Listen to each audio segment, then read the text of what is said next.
앞 시간에서 제가 말씀드렸던 거는 지금 여러분들이 중요하게 알으셔야 될 거는 무기가 어떤 무기를 가지고 계시는 거, 그리고 또 그 안에서 내가 그 사람들한테 이해와 공감을 시키기 위해서 어떤 콘텐츠를 만들어낼 것인가라는 걸 좀 고민을 하셔야 된다는 거. 그 다음에 여러분들 중요한 거는 행동 패턴이 바뀌고 있기 때문에, 사용자들이 이렇게 바뀌고 있기 때문에 여기에 맞춰서 적절하게 대응을 해야 된다는 것이 바로 앞 시간의 포인트입니다. 가장 중요한 내용입니다. 그러면 그걸 이제 좀 더 자세하게 좀 들어가 보자라는 겁니다. 실제 마케팅이 변화라고 본다 그러면 제가 이렇게 되는 것 같습니다. 웹 초기에는 주로 배너나 뭐 회원을 모집하는데 주로 집중을 많이 해 왔었습니다. 그러다가 검색 엔진이 나오고 나니까 이런 마케팅 방법 외에 SEO라 그러죠. SEO 또는 SEM이라고 그럽니다. Search Engine Optimizer 또는 Search Engine Marketing, 이런 전략들을 수행을 했었습니다. 주로 이때 집중을 했던 것들이, 컨텐츠는 둘째치더라도 내가 많이 노출이 돼야 된다는 거에 집중을 했죠. 그래서 이제 거기에 관련된 에이전시들에게 어떻게 하면 상위에 내 키워드, 내 사이트가 올라갈 것인가에 대해서 굉장히 고민을 많이 했고 그렇게 집중을 해 왔었습니다. 그리고 난 다음에 소셜 쪽에 넘어왔을 때는, 자, SEO라는 이 개념보다 지금 현재는 SNM, SMM이라는 이런 개념들에 더 집중을 하고 있는 것 같습니다. 지금은 실제 이제 소셜 네트워크, 소셜 미디어 마케팅에 좀 더 집중해야 될 필요는 있는 것 맞습니다. 그렇다고 해서 이 마케팅이 이전에 있었던 마케팅을 포기하자라는 말씀은 아닙니다. 그건 절대 그러시면 안 됩니다. 자, 그러면 좀 더 가보면요. 미래에는 이제 여러분들이 많이 알고 있는 개인화 마케팅에 집중이 되겠죠. 지금 이 개인화 마케팅 모델은 벌써 해외에서 스마트폰과 결합이 되면서 LBS나 GPS 그리고 각종 AR 같은 이런 기술들이 플러스가 되면서 벌써 실용화 단계로 넘어서고 있죠. 그래서 지금 현재로는 한 요쯤 지금 제일 많이 우리 국내에서, 그래서 그런데 요게 미래라고 하는 요 영역까지 넘어가는 데는 제가 보기에는 2, 3년도 안 걸릴 것 같습니다. 그럼 결과적으로는 요까지 전망을 하셔야 된다는 거고요. 그리고 또 중요한 거는 마케터들은 치열한 전투를 해야 되기 때문에, 실무자들은 당연히 요 시대가 왔다 그래서 요 시대만 익혀야 되는 게 아니라 이전에 이런 시대들에 있는 것들도 익히셔야 됩니다. 이걸 알아야지만 요걸 적용하는데 조금 더 효과적으로 진행을 할 수 있기 때문에 그렇습니다. 그러면요, 과연 지금 소셜 마케팅이 과연 기존에 있는 마케팅에 비해서 효과가 있을까라는 것도 한번 고민을 해보자는 거죠. 과연 효과가 있을까? 먼저 사용자들이 트위터나 소셜미디어에서 요구하는 게 뭔지를 잠깐 보겠습니다. 보시면 저희가 이걸 조사를 한 건데, 저희 연구소에서 조사를 한 걸 보니까 대부분 사용자는 정보에 대한 요구, 관계에 대한 요구, 그 다음에 지원에 대한 요구를 하고 있더라는 겁니다. 지금 소셜미디어에 있는 사용자들이 기관에 바라는 그런 요구들이. 그러면 이 정보에 대한 요구라는 것은 주로 제품에 대한 요구를 원하는 게 아닙니다. 그 제품이 나왔다 안 나왔다가 중요한 게 아니라 그 제품이 어떻다, 그걸 어떻게 활용을 할 수 있다 라는 구체적인 우리 생활의 접목이 될 수 있는, 다가올 수 있는 그런 정보로서 제공을 해주기를 바랍니다. 일단은 먼저 사용자의 또 요구가 이렇다라는 것을 하나 머리에 두고요. 두 번째로는 신뢰 기업의 기반이 요 마케팅이 어느 정도 그냥 효과가 있는지를 이전의 방법들을 가지고 한번 측정을 해보자는 겁니다. 이것도 저희 이제 연구소에서 진행을 해왔던 것들입니다. 자, 이걸 어떻게 했냐 그러면요. 이 연구를 어떻게 진행을 했냐 그러면 여기 있는 컨텐츠를 쇼 URL이라고 그러죠. 비틀리나 점퍼 그리고 투유링크 여러 가지 쇼 URL이 있죠. 근데 그 쇼 URL은 다른 사람이 클릭을 했는지 안 했는지, 이걸 어떻게 퍼트를 했는지 측정을 할 수가 있습니다. 그렇죠.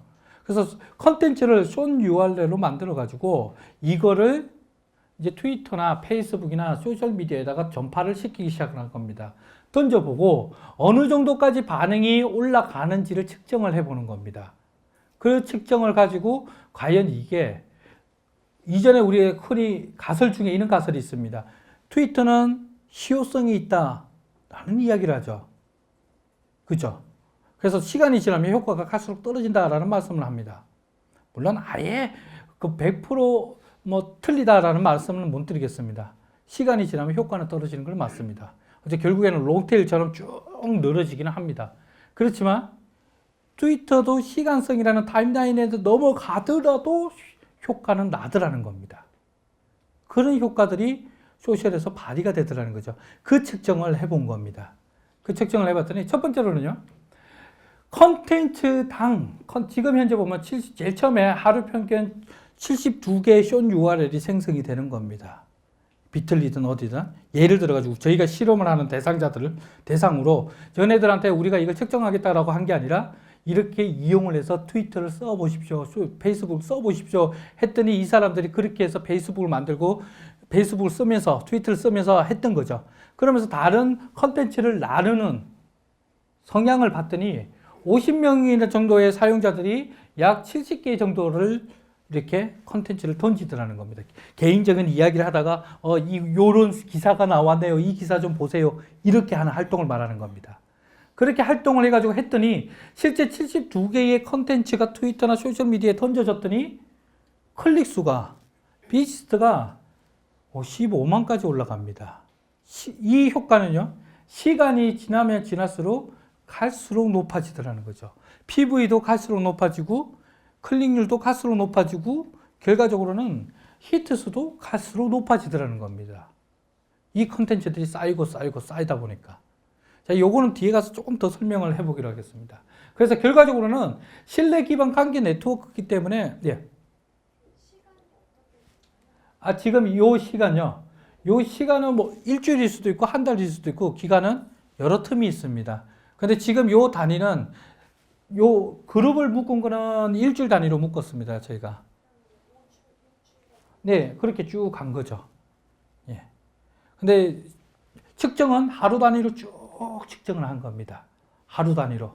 그래서 올라갈 때도 있고 내려갈 때도 있고 평균치로 지금 그려놓은 겁니다. 이해하기 쉬우라고.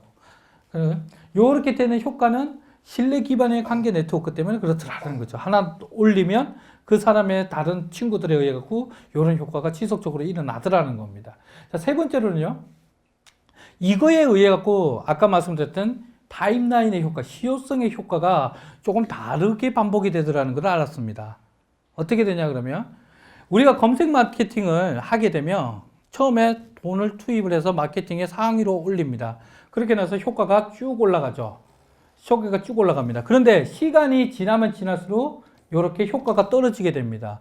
이 효과가 떨어지는 이유는 제일 큰 이유는 경쟁업체의 동일 키워드 때문에 그렇습니다. 경쟁업체들의. 그래서 많은 키워드, 우리가 처음에 독립적으로 쓰고 있는 마케팅 활동을 하고 있는 키워드가 나중에 시간이 지나가니까 동일한 키워드 컨텐츠가 계속 생성이 되는 거죠. 그렇게 돼서 나의 순위가 밑으로 떨어짐으로써 이게 효과가 떨어지는 게 하나가 제일 큰 이유였고요. 두 번째는 시효성도 어느 정도 가지더라는 겁니다. 검색 엔진에도. 그런데 검색 엔진에서 이렇게 떨어지는 효과, 마케팅 효과는 당연히 이룰 수밖에 없습니다. 그렇죠?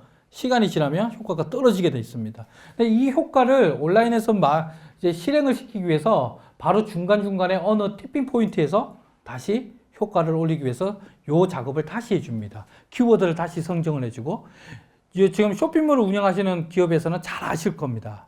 오버추어에서 키워드 그거 주고받고 거래할 때 그리고 클릭률이나 IMP나 CTR을 측정을 해가지고 막 키워드를 바꿔가면서 마케팅을 하고 계시죠.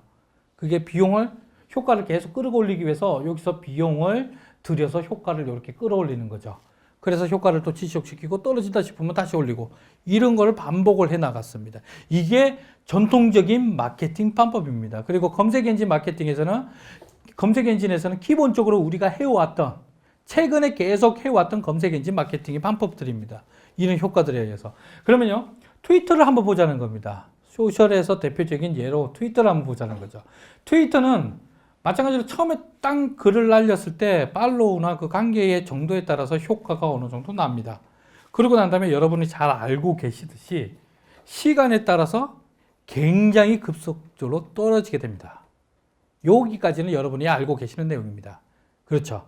그런데 이 시간이 떨어지는 것들이 다른 마케팅에 비해서는 굉장히 갭이 크기 때문에 어떻게 보면 마케팅적 도구로서는 도저히 사용을 할 수 없겠다라는 정도까지 떨어져 버린 겁니다. 왜냐? 마케팅은요. 마케팅의 진행을 하는 요소 중에서 평가는 ROI를 뽑아내기 위해서는 굉장히 중요한 요소들이 몇 가지가 있냐 그러면 한 두세 가지가 있습니다. 그 중에서 대표적인 게 코스트, 비용하고 리소스입니다. 리소스와 코스트를 최대한 작게 들이면서 효과를 많이 내야지만 그만큼 마케팅의 효과가 난다라고 우리는 쉽게 평가를 그렇게 하고 있습니다. 그게 표준으로 생각을 하고 있죠. 그런데 트위터는 이 갭이 너무 빨리 떨어지기 때문에 담당자가 어떻게 해야 되냐면 계속 앉아 붙어가지고 계속 해야 되는 거죠. 그러면 기존의 마케팅에 비해서 담당자의 월급이나 다른 그런 비용, 리소스에 비하면 얼토당토하는 효과인 거죠. 요 보고서를 따르면, 요 연구 측정을 따르면 트위터는 마케팅 도구로 쓰면 안 되는 겁니다. 전파가 아무리 잘 된다라고 하더라도. 근데 다른 효과가 있기 때문에 그렇다는 겁니다. 자, 이렇게 갭이 떨어지는데 딱 봤더니 어느 날 갑자기 다시 이렇게 튀어오르다라는 겁니다. 이게 소셜미디어의 마케팅, 소셜에서의 장점입니다. 근데 이게 다시 효과가 이렇게 튀어오르는데 기존의 마케팅은 이렇게 올리기 위해서는 비용이 들었어야 되는데 트위터나 소셜 쪽에서는 요 자체가 비용이 거의 들지는 않더라는 겁니다.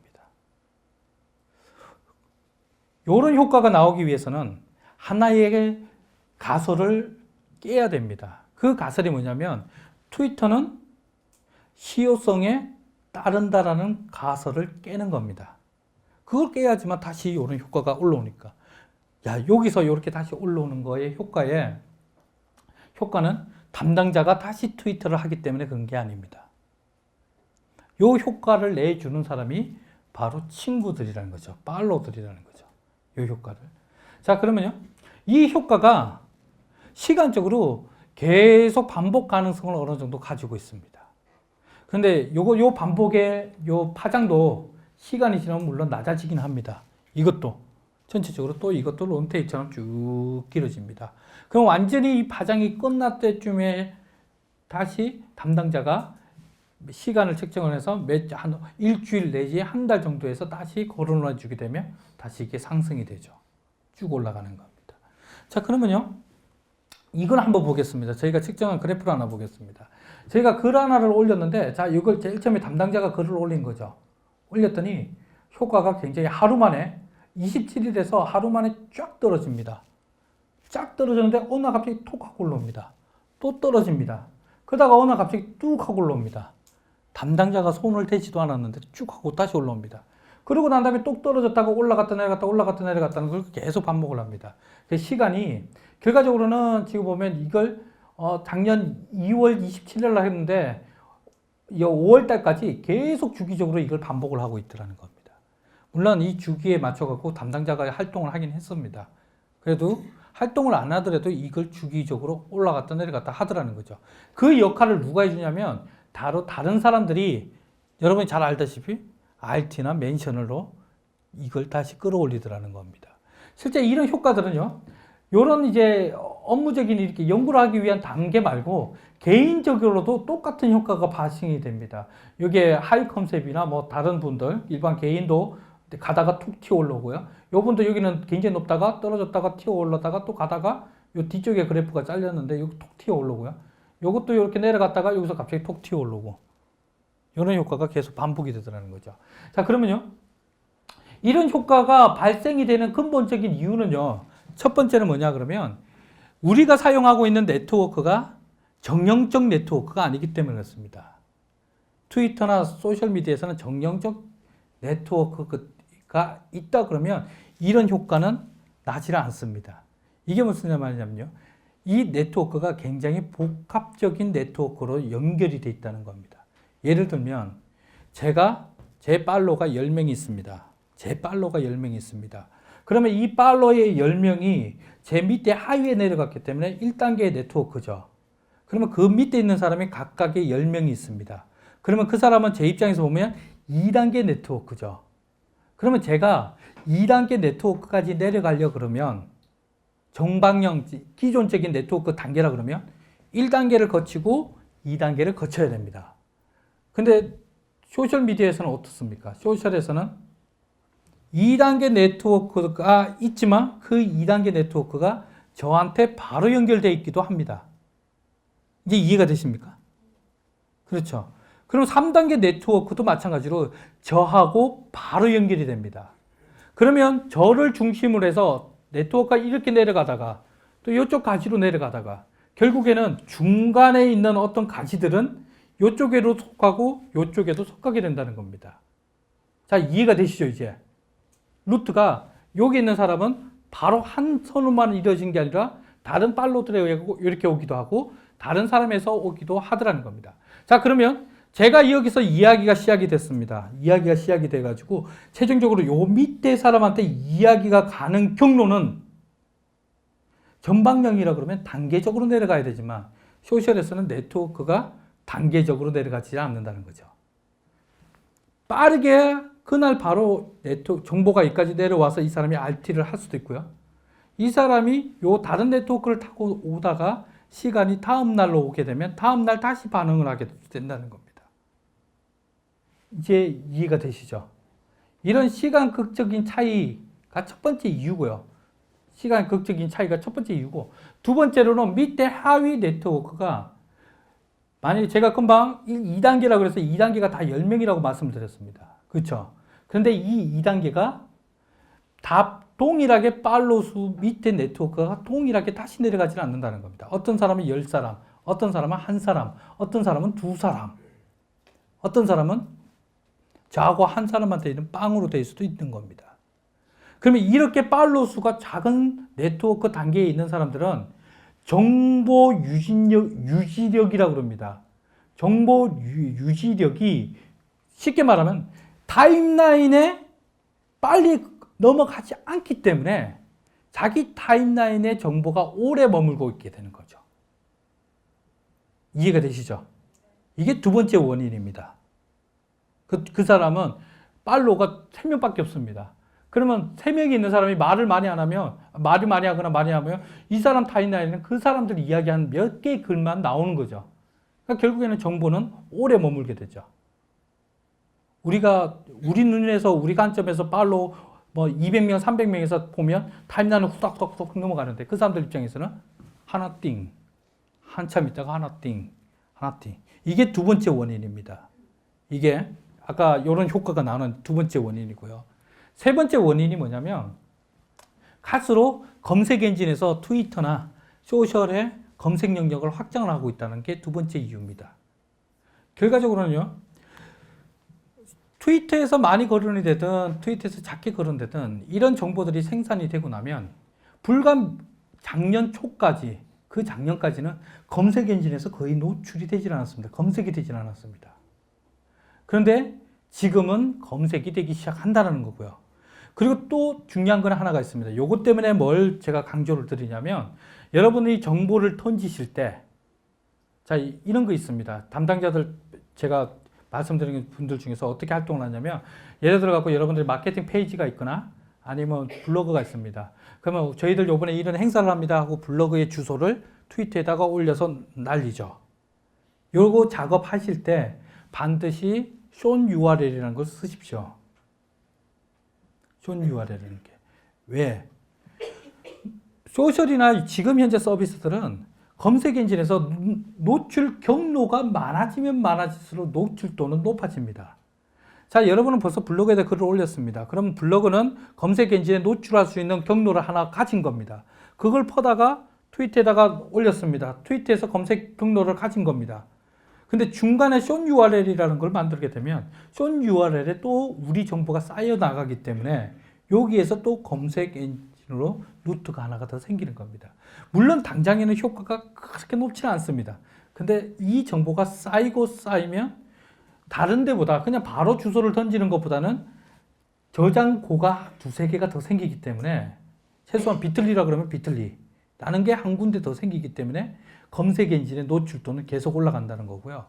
이런 노출도 트위터나 소셜미디어에서 검색이 되는 노출도는 검색 엔진들이 계속 성능을 강화시키고 있기 때문에 계속 노출도는 높아지고 있다는 겁니다. 지금 구글이나 많은 포털들이 굉장히 걱정을 많이 하고 있습니다. 실제 이걸 열어놓자니 이게 안 되겠고, 안 열어놓자니 또 안 되겠고. 근데 지금 현재 취하는 목적은 자기네들 메인에다 가져놓는 게 아니고 하위에다가 가져놓고는 있는데, 이게 시간이 지나면 어쩔 수 없이 개인화 서비스에 집중하려고 굉장히 사업 모델을 많이 가고 있는 분위기에서, 비즈니스 모델을 가져가고 있는 분위기에서는 당연히 앞쪽으로 끌어올 수밖에 없습니다. 그게 지금 네이버의 네이버미나 네이버의 그 다음에 실시간 검색으로 소셜 검색이라고 이런 걸로 바뀌어 나오면서 나오는 이유죠. 그래서 이런 효과들은 아까 같이 계속 튀어나오는 시효성, 타임라인의 시효성을 무너뜨리는 이런 속성들은 지금 현재 계속 높아지고 있다는 거죠. 그래서 소셜미디어 마케팅은 뭐 관계 마케팅, 확산 마케팅 이런 건 이야기 이전에 기존 마케팅과 비교를 해봐서 기존 마케팅의 속성도 어느 정도 가지고 있다는 게 특징입니다. 이해가 되시죠? 자, 그러면요. 자, 제가 고객 패턴에 대해서 이야기를 했습니다. 그렇다면 결과적으로는 이 검색 단계도 바로 마케팅의 영역에서 여러분이 트위터를 사용을 하더라도 이 영역까지 여러분이 건들 수가 있는 겁니다. 자연스럽게. 여기에만 집중이 되는 게 아니라 여기도 같이 대응을 하게 된다라는 이야기입니다. 그래서 뒤에 조금 더 넘어가면 좀 더 이야기를 하겠지만, 실제적으로는 소셜미디어 마케팅이라는 것은 여러분들이 아까 제가 역량이 해야 될 인지 단계, 판단 단계, 행동 단계까지 이제 활동 영역을 넓혀야 됩니다. 라고 하면 이전에 한 단계만 하더라도 굉장히 많은 노력을 했는데 늘어났으니까 엄청난 노력이 들겠구나 라고 보는 게 또 아니다는 게 여기 나오는 거고요. 이렇게 해서 나오는 거고요. 그리고 소셜미디어가 돈이 안 든다라고 하는 이유는 돈이 아예 안 들지는 않습니다. 그죠? 시간이 들어가고 내가 일을 하고 있으니. 근데 이전의 거보다 더 덜 든다라는 거는 바로 이런 속성 때문에 이전에 비해서 이 비용이 작게 든다 이렇게 이야기를 하는 겁니다. 그렇다고 소셜미디어 마케팅을 싸게 이렇게 보시면 안 됩니다. 아까 코카콜라가 이렇게 했던 거 보면 트위터라는 채널을 쓴다 그래도 굉장히 깊이 있게 고민을 해와서 거기에서 집중적으로 리소스를 투입을 했을 겁니다. 그래서 소셜미디어 저렴하게 치는구나 라는 거를 마케팅 활동에서 저렴하게 친다는 게 아니라 전체 영역에서 진행을 해야 되는 상황에서는 작게 든다는 뜻으로 이해를 하셔야 되는 거죠. 자, 그러면 계속 가볼까요?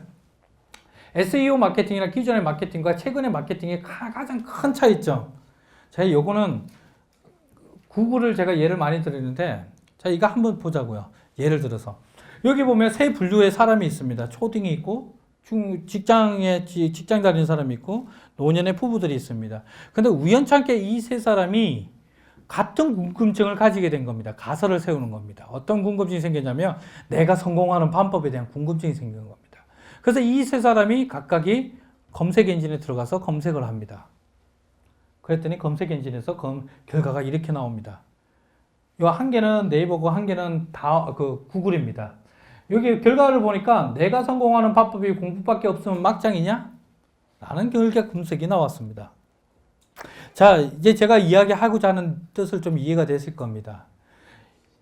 기존의 마케팅과 지금 소셜의 마케팅은 타겟 마케팅이라는 것이 더 구현시켜 주는 것이라고 보셔야 되는 겁니다. 두 번째, 바로 이겁니다. 이 세 그룹이 자기가 원하는 정보를 취득을 하려고 검색 엔진에 검색을 했는데 각기 다른 정보가 나오는 거예요. 같은 정보가 나오는 거죠. 국민학교 학생한테는 국민학생에 맞게끔 정보가 나와야 되는 거죠. 그게 개인화하고 타겟팅이 되는 마케팅일 겁니다. 그죠? 근데 실제 그렇지 않죠. 지금 현재 이것 때문에 구글이 소셜미디어에 위협을 느끼고 거기에 지금 견제를 하기 시작하는 겁니다. 이것 때문에. 뒤에 가서 조금 더 설명을 드리기로 하고요. 자, 그러면요. 타겟팅. 원하는 사람한테 원하는 정보를 줄 수 있는 가장 좋은 방법은 구글이 그래서 굉장히 오래전부터 페이지 링커라든지 새로운 알고리즘을 만들어 가봤습니다. 그런데도 아직까지 구글이 벌써 생겨난 지 10년이 다 돼가는데 아직까지도 그 방법을 찾아내지는 못했습니다. 그나마 조금은 많이 간 게 아이구글이라는 개인화 페이지. 근데 그것도 지금 현재 많이 모르죠. 이 정보를 가장 잘 분류를 해줄 수 있는 사람은 결국에는 사람입니다. 그리고 나하고 관계가 돼 있는 사람입니다. 어느 날 광고에 이런 광고가 나오죠. 내가 모르는 것을 알고 있고, 내가 모르는 버릇도 알고 있고. 얼마 전에 그 TV 광고에 있었죠. 내 어머니라 부르는 사람. 친구, 관계가 맺어진 사람은 바로 내가 원하는 정보를 제일 잘 안다라고 보셔야 됩니다. 제가 IT를 하니까 IT 팔로우를 가지고 있죠. 그러면 IT의 정보가 저한테 많이 넘어올 겁니다. 그렇겠죠.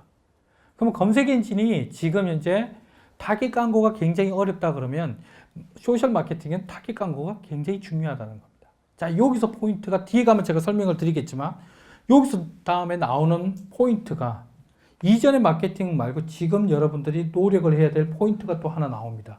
어떤 포인트가 나오냐면요. 고객을 분석을 해야 된다는 겁니다. 지금 여러분들 트위터에서 팔로우를 모으고 있고 페이스북에서 친구를 모으고 있는데 그 친구가 누군지 그 트위터에서 누군지의 분석은 대부분 안 하실 겁니다. 그렇죠. 그냥 숫자가 얼마큼 모였구나 라는 것만 집중하고 있습니다. 근데 중요한 거는 그 숫자에 그 사람들이 어떤 분류가 있는지를 분류를 하셔야 됩니다.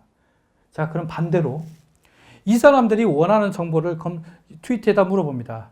자, 제가 차를 사고 싶습니다. 예를 들어서 차를 사고 싶다. 내지는 뭘 하고 싶습니다. 했을 때 차를 파는 기업 입장에서 이 사람한테 정보를 주면 그 사람 입장에서는 타겟 마케팅이 되는 겁니다. 그런데 이 사람이 원하는 차는 티코입니다. 예를 들어가지고. 근데 타겟 마케팅 한다고 그랜저를 아무리 던져봤자 효과가 없는 겁니다. 그처럼 지금 나하고 관계 맺고 있는 그 고객들이 어떤 성향에 누가 있는지를 분석을 해야지만 타겟 광고라는 것이 진행이 되죠. 뒤에 성과 분석에서 중요한 포인트 중에 하나로 나올 겁니다. 뒤에 가서.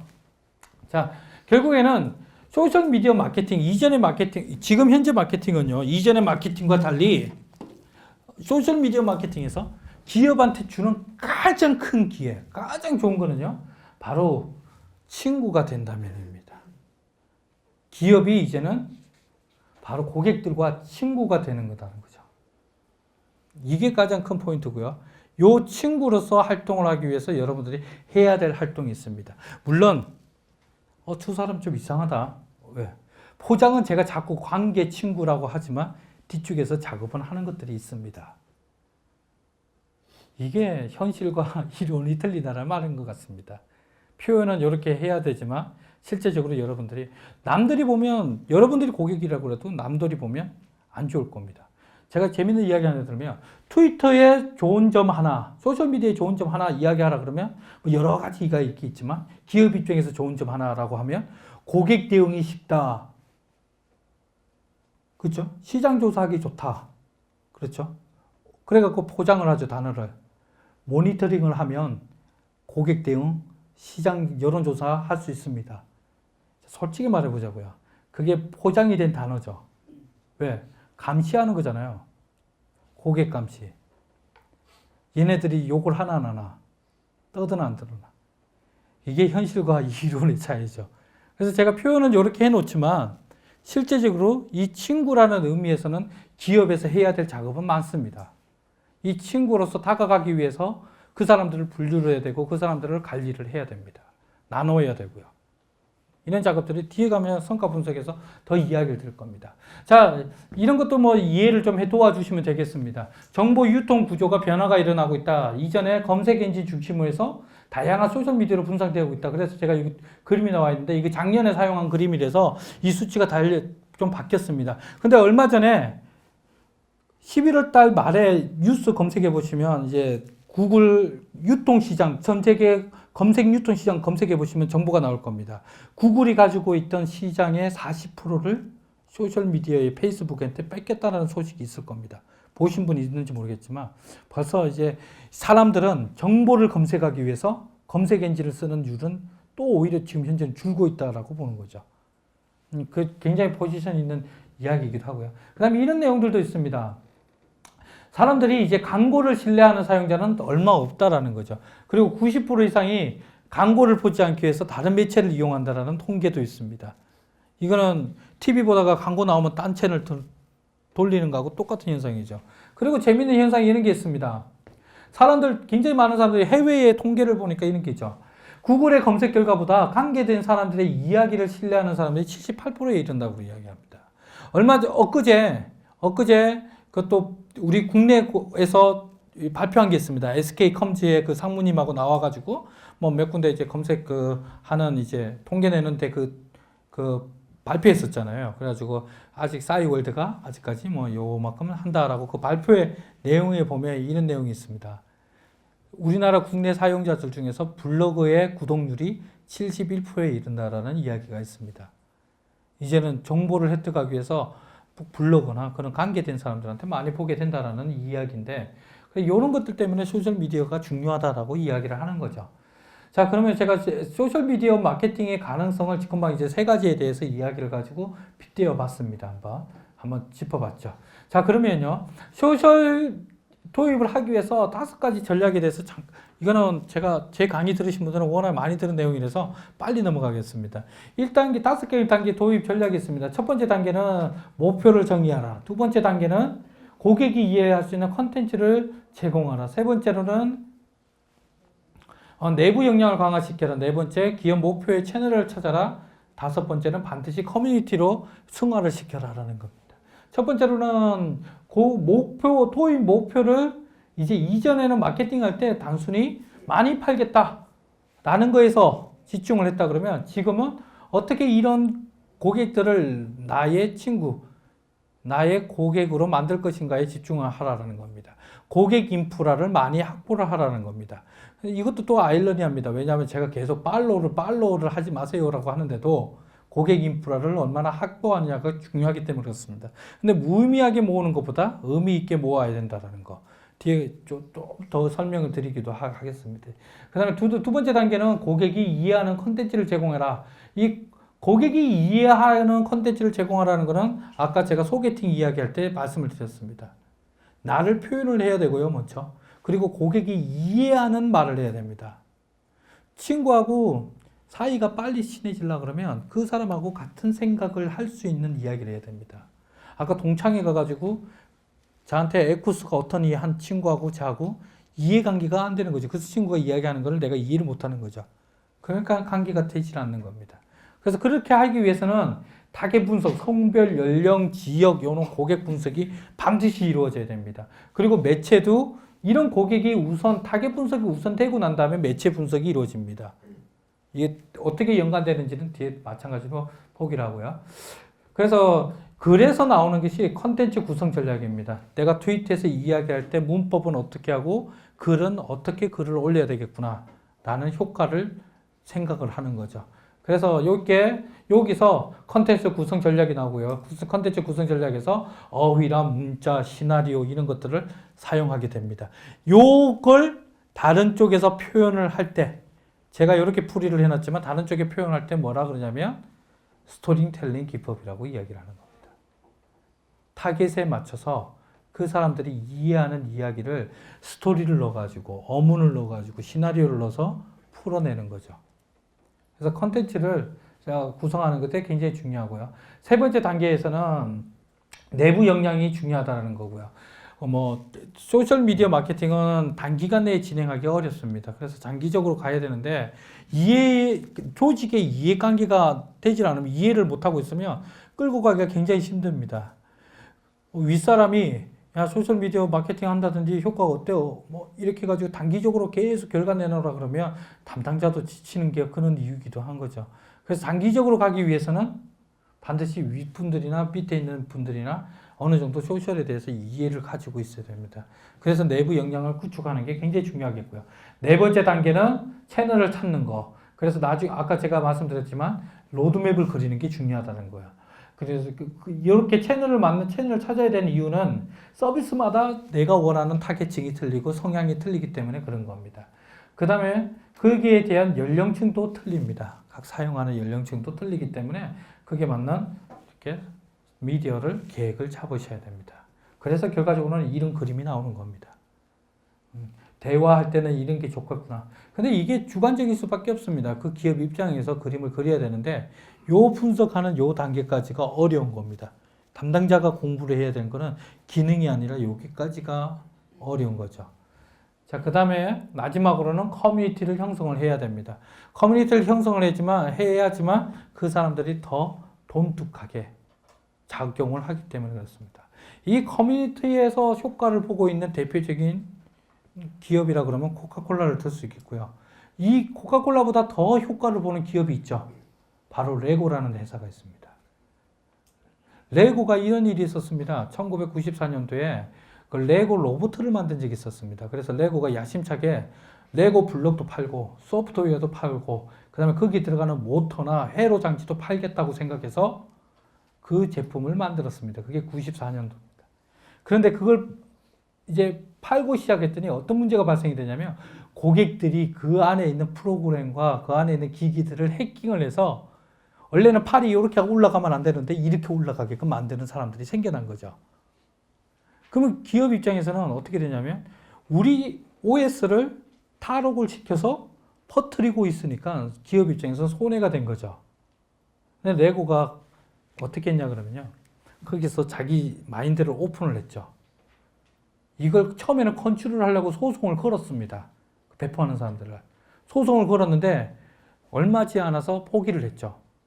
왜 잡아 족친다 그래서 그게 유통이 안 될 거라는 그 사람들은 알았죠. 그래서 오픈을 했습니다. 오픈하고 오히려 그 사람들을 지원을 해주는 그런 정책을 벌였죠. 그래서 지금은 전 세계적으로 기업 중에서 가장 큰 커뮤니티를 가지고 있는 기업 중에 하나를 꼽으라 그러면 레고를 꼽습니다. 전 세계 레고 기업은 커뮤니티는 굉장히 단단하게 묶여져 있습니다.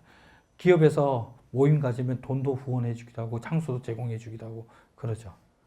그래서 고객들이 뭉치기 시작하면 그런 밴드를 만들기 시작하면 그 다음부터는 기업에 더 충성된 그런 기업들로 성장이 되죠. 자, 그러면요 소셜미디어의 도입의 고민 제가 계속 반복했던 내용입니다. 주로 담당자들은 단어적인 기능적인 서비스 하나하나에 파악을 하려고 그러니까 굉장히 어려워하는 겁니다. 근데 이걸 이제 좀 넓게 보자는 겁니다. 최소한 고민을 이렇게 쪼개서 한번 고민을 해보면 어떻겠냐라는 생각이 좀 듭니다. 첫 번째는 고객 지원을 위해서, 그 다음에 고객 협업을 이끌어낼 수 있는 방법으로, 그 다음에 신규 서비스는 뭐 큰 기업은 대부분 안 하겠고 중소기업들은 좀 한 번씩 고민을 해볼 만한 내용들이죠.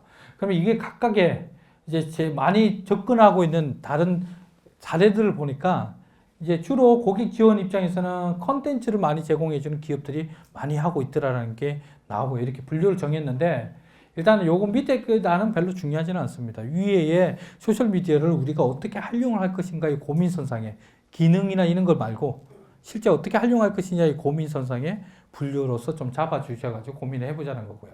그걸 각각의 이렇게 고민을 해보면 되겠습니다. 위에 거를 조금 더 연장을 시켜서 소셜미디어를 기존에 있는 자원들을 연동해서 활용하는 방법. 그리고 두 번째로는요, 순수하게 소셜미디어 채널을 활용하는 방법. 세 번째로는 새로운 서비스를 개발하는 방법. 이렇게 위에 있는 고민들을 조금 더 확장해서 풀어보고요. 그 풀어낸 것들을 실제 이제 개발에 접근을 해보는데 지금 현재로는 요 두 가지까지 새로운 것까지 말고 이 두 가지까지가 먼저 여러분이 당장에 할 수 있는 실행의 단계가 아닌가라는 생각이 듭니다. 자, 그러면요. 여기서 기존의 자원에 가지고 있는 자원을 활용하는 방법에 대해서 8가지 프레임워크에 대해서 이야기를 먼저 드리겠습니다. 이걸 이해하기 위해서 먼저 이런 것들은 좀 고민을 해야 될 것 같습니다. 지금 사이트를 개발하거나 소셜 사이트를 개발하거나 소셜 미디어를 내 사이트에 적용할 때 이런 포인트들을 좀 고민을 해보면 좋겠다는 거죠. 첫 번째로는 간단하게 그리고 쉽게 기획을 하자라는 겁니다. 사이트를 개편을 하거나 블로그를 할 때 이제는 처음부터 완벽하게 하려고 그러면 오히려 힘이 듭니다. 지금 이게 저 팔라다고스의 거북이라고 그러는데요. 이 거북이가 원래 손바닥만큼 태어나면 요만하답니다. 근데 이게 1년만 자라면 무려 2톤이 넘는데 거북이까지 커진다고 합니다. 근데 시작은 작게 시작하더라도 충분히 지금 현재 서비스 모듈이나 비즈니스 방향을 보면 웹 서비스 비즈니스 방향을 보면 작게 시작하더라도 성장될 가능성이 굉장히 높습니다. 지금 잘 보면요. 구글이 서버를 처음부터 갖춰놓고 시작을 했지만 나머지 페이스북이나 트위터나 성공한 서비스를 보면 처음부터 작게 시작을 합니다. 그래서 빨리 진행을 할 수 있고 간단하게 기획을 해 나가자라는 거고요. 그리고 두 번째로는 외부 자원을 좀 효율성 있게 많이 활용하자는 겁니다. 요즘에는 API라는 도구들이 있으니까 여러분이 접근하고 계시는 대부분의 소셜미디어는 다 API가 있다라고 보셔야 됩니다. 그래서 새롭게 개발을 하는 게 아니라 API를 이용해서 최대한 개발을 진행을 하는 것도 굉장히 중요하다는 겁니다. 자, 세 번째로는요, 사용자의 익숙한 경험들을 제공을 하자는 거죠. 지금 사용자들이 사용하는 패턴 그 자체, 여러분이 느끼고 있는 패턴 그 자체가 사용자들도 익숙하게 생각합니다. 근데 대부분 기획을 하다 보면 어떤 생각을 하냐 그러면 기능보다 조금 더 좋게 만들기 위해서 조금 더 효율성 있게 만들다 보면 기능이 맥가이버 칼이 돼버리죠. 이것도 붙고 저것도 붙고 이것도 붙고 되는데 간단하게 생각을 하자는 겁니다. 처음에. 자, 그 다음에 이제 네 번째로는요, 관계를 지원하라는 건데요. 이 관계를 지원하라는 의미에서는 크게 세 가지를 이야기할 수 있습니다. 우리 사이트나 우리 블로그에서 내지는 우리 안에서 우리가 가지고 있는 자원 안에서 상대방을 찾을 수 있어야 됩니다. 댓글을 달았으면 댓글을 단 사람이 누군지, 그리고 뭐 나한테 이야기를 걸었으면 이야기 건 사람이 누군지에 대한 댓글, 요런 상대방을 찾을 수 있는 기능이 필요하고요. 두 번째로는 그 사람이 어떤 사람인지 최종적으로 볼 수 있어야 됩니다. 그 사람이 생각하고 있는 의견이 댓글이 어떤 형식으로 댓글을 달았는지 이런 루트죠. 요 기능들을 제공해 주는 거는 페이스북이 참 잘하고 있죠. 이 페이스북의 API 사용하면 바로 이런 기능들이 구현이 되죠. 세 번째로는 그 사람에 대해서 관심을 표명할 수 있어야 됩니다. 그러면 뭐 페이스북 기능 말고 우리 게시판에 댓글 기능 정도 보자고요. 댓글이 달려있다 그러면 이 댓글이 누군지를 다른 사람이 들어가서 볼 수 있고요. 그 사람 아이디를 클릭하면 그 사람이 등록한 다른 댓글도 볼 수 있게 해주면 다른 정보들도 볼 수 있게 되는 거고요. 그리고 그 사람을 제 관심 사람으로 두게 된다 그러면 관심을 가질 수 있는 기능이 추가되는 거죠.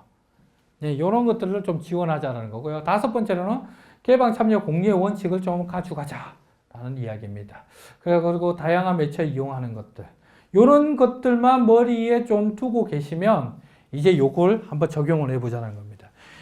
소셜미디어 도입에서 우리 사이트나 블로그의 소셜미디어 도입 방법론으로 가장 많이 이야기하는 게 이 제레미야 오양이라는 사람의 8단계 프레임워크입니다. 이 사람의 프레임워크를 어떻게 사용하냐 그러면요.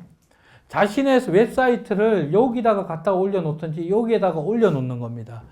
올려놓고 단계별로 접근을 하는 겁니다. 여기다가 올려놓고 우리가 지금 요까지 구현이 됐으니까 요걸 그 다음에 해야 되겠구나. 요까지 끝났으니까 요걸 구현해야 되겠구나. 라고 단계적으로 접근하는 방법론입니다. 그래서 요걸 가장 일반적으로 제일 많이 쓰고 있더라고요. 그래서 요걸 한번 잠깐 보자는 거죠. 첫 번째는 아예 그냥 연계성이 없는 사이트를 말하는 겁니다. 그냥 일반 사이트. 대부분이 여기에 포함이 된다라고 보시면 되겠고요. 두 번째로는 자기가 그냥 단순히 소셜미디어가 있다라는 정도의 버튼을 달아놓자라는 겁니다. 우리 기업의 소셜미디어 계정은 요겁니다 하고 버튼 달아주는 정도. 블로그는 여기 있습니다 하고 링크 걸어주는 단계가 2단계. 요거는 기업들이 지금 현재 제일 많이 와 있는 단계죠. 요까지가. 세 번째 단계는요. 링크가 게시하거나 공유를 좀 권장을 하자는 겁니다. 지금 우리나라 국내 언론사에서 온 단계가 제일 많이 온 단계가 2단계입니다. 바로 링크 버튼을 다는 단계입니다. 링크 버튼을 달아다는 단계가 세 번째 단계. 네 번째 단계는 본격적으로 소셜미디어 마케팅을 해나가면서 우리 사이트와 같이 연계를 해서 이제 본격적으로 브랜드화 시켜나가는 단계를 말하는 거고요. 이 단계는 개발이나 이런 단계가 아니라 바로 순수 마케팅에서만 작업을 해야 될 단계이기도 합니다. 다섯 번째 단계는 이제 소셜미디어 기능들을 우리 사이트에다 포함을 시키자는 거고요. 이제 여섯 번째 단계는 이제 로그인이나 이런 것들을 연동을 시켜가자는 거고요. 일곱 번째 단계는 이제 소셜미디어에 있는 데이터와 우리에 있는 데이터를 순수하게 연동시키자는 단계입니다. 그리고 8단계는 아예 웹사이트를 소셜화 시켜나가는 단계입니다. 국내에서는 여기까지 온 단계가 있긴 있습니다. 사이트가 몇 군데 있긴 있습니다. 근데 요 단계를 처음부터 요 단계까지 만들려고 그러면 여러분이 갖고 있는 자원을 완전히 엎어야 되죠. 엎어야 되니까 힘이 드는 겁니다. 그래서 단계별로 차근차근 접근을 하자라는 거죠. 차근차근. 자, 그러면요, 사례를 한번 보자고요. 첫 번째 단계. 여기 오늘 오셨는지 모르겠는데, 스타벅스 이전에 기부 세미나에 여기 앉아 계셨거든요. 이 아픈 기분수염이네. 그때 그러시더라고요. 스타벅스 사이트가 리뉴얼 합니다라고 하시더니, 하고 났더니 플래시로 리뉴얼을 하셨더라고요. 예, 그래 좀 예뻐지긴 했는데, 이제 좀 소셜 입장에서 본다 그러면, 공유라 이런 것들이 없어서 좀 안타까웠습니다. 자, 그 다음에 이게 들고 나면 이제 두 번째 단계입니다. 두 번째 단계로 오면 이제 본격적으로 사이트에 이런 블로그가 있으면 블로그 버튼을 달아준다든지 트위터가 있으면 트위터 버튼을 달아주는 거예요. 지금 대부분 여기까지는 다 하고 있죠. 요즘에. 그렇죠. 자, 그러면 세 번째 단계는요. 아까 말씀드렸던 대로 공유 버튼들입니다. 이 공유 버튼을 단다 그래서 트래픽이 어떤 날 갑자기 증가되는 거 아닙니다. 사용자가 갑자기 들어오지도 않습니다.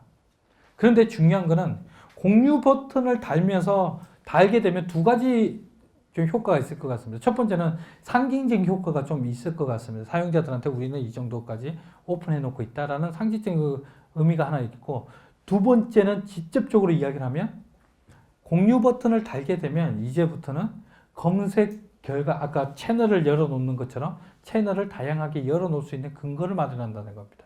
근데 이 정보들은 시간이 지나면 지날수록 우리 사이트에 검색이 안 되더라도 다른 쪽에서 누적이 돼 갈 수 있는 가능성을 가지게 된다는 거죠. 그래서 제가 보기에는 가장 돈을 안 들고 가장 쉽게 소셜 마케팅에 도입을 하는 방법이 아닌가라는 생각이 듭니다.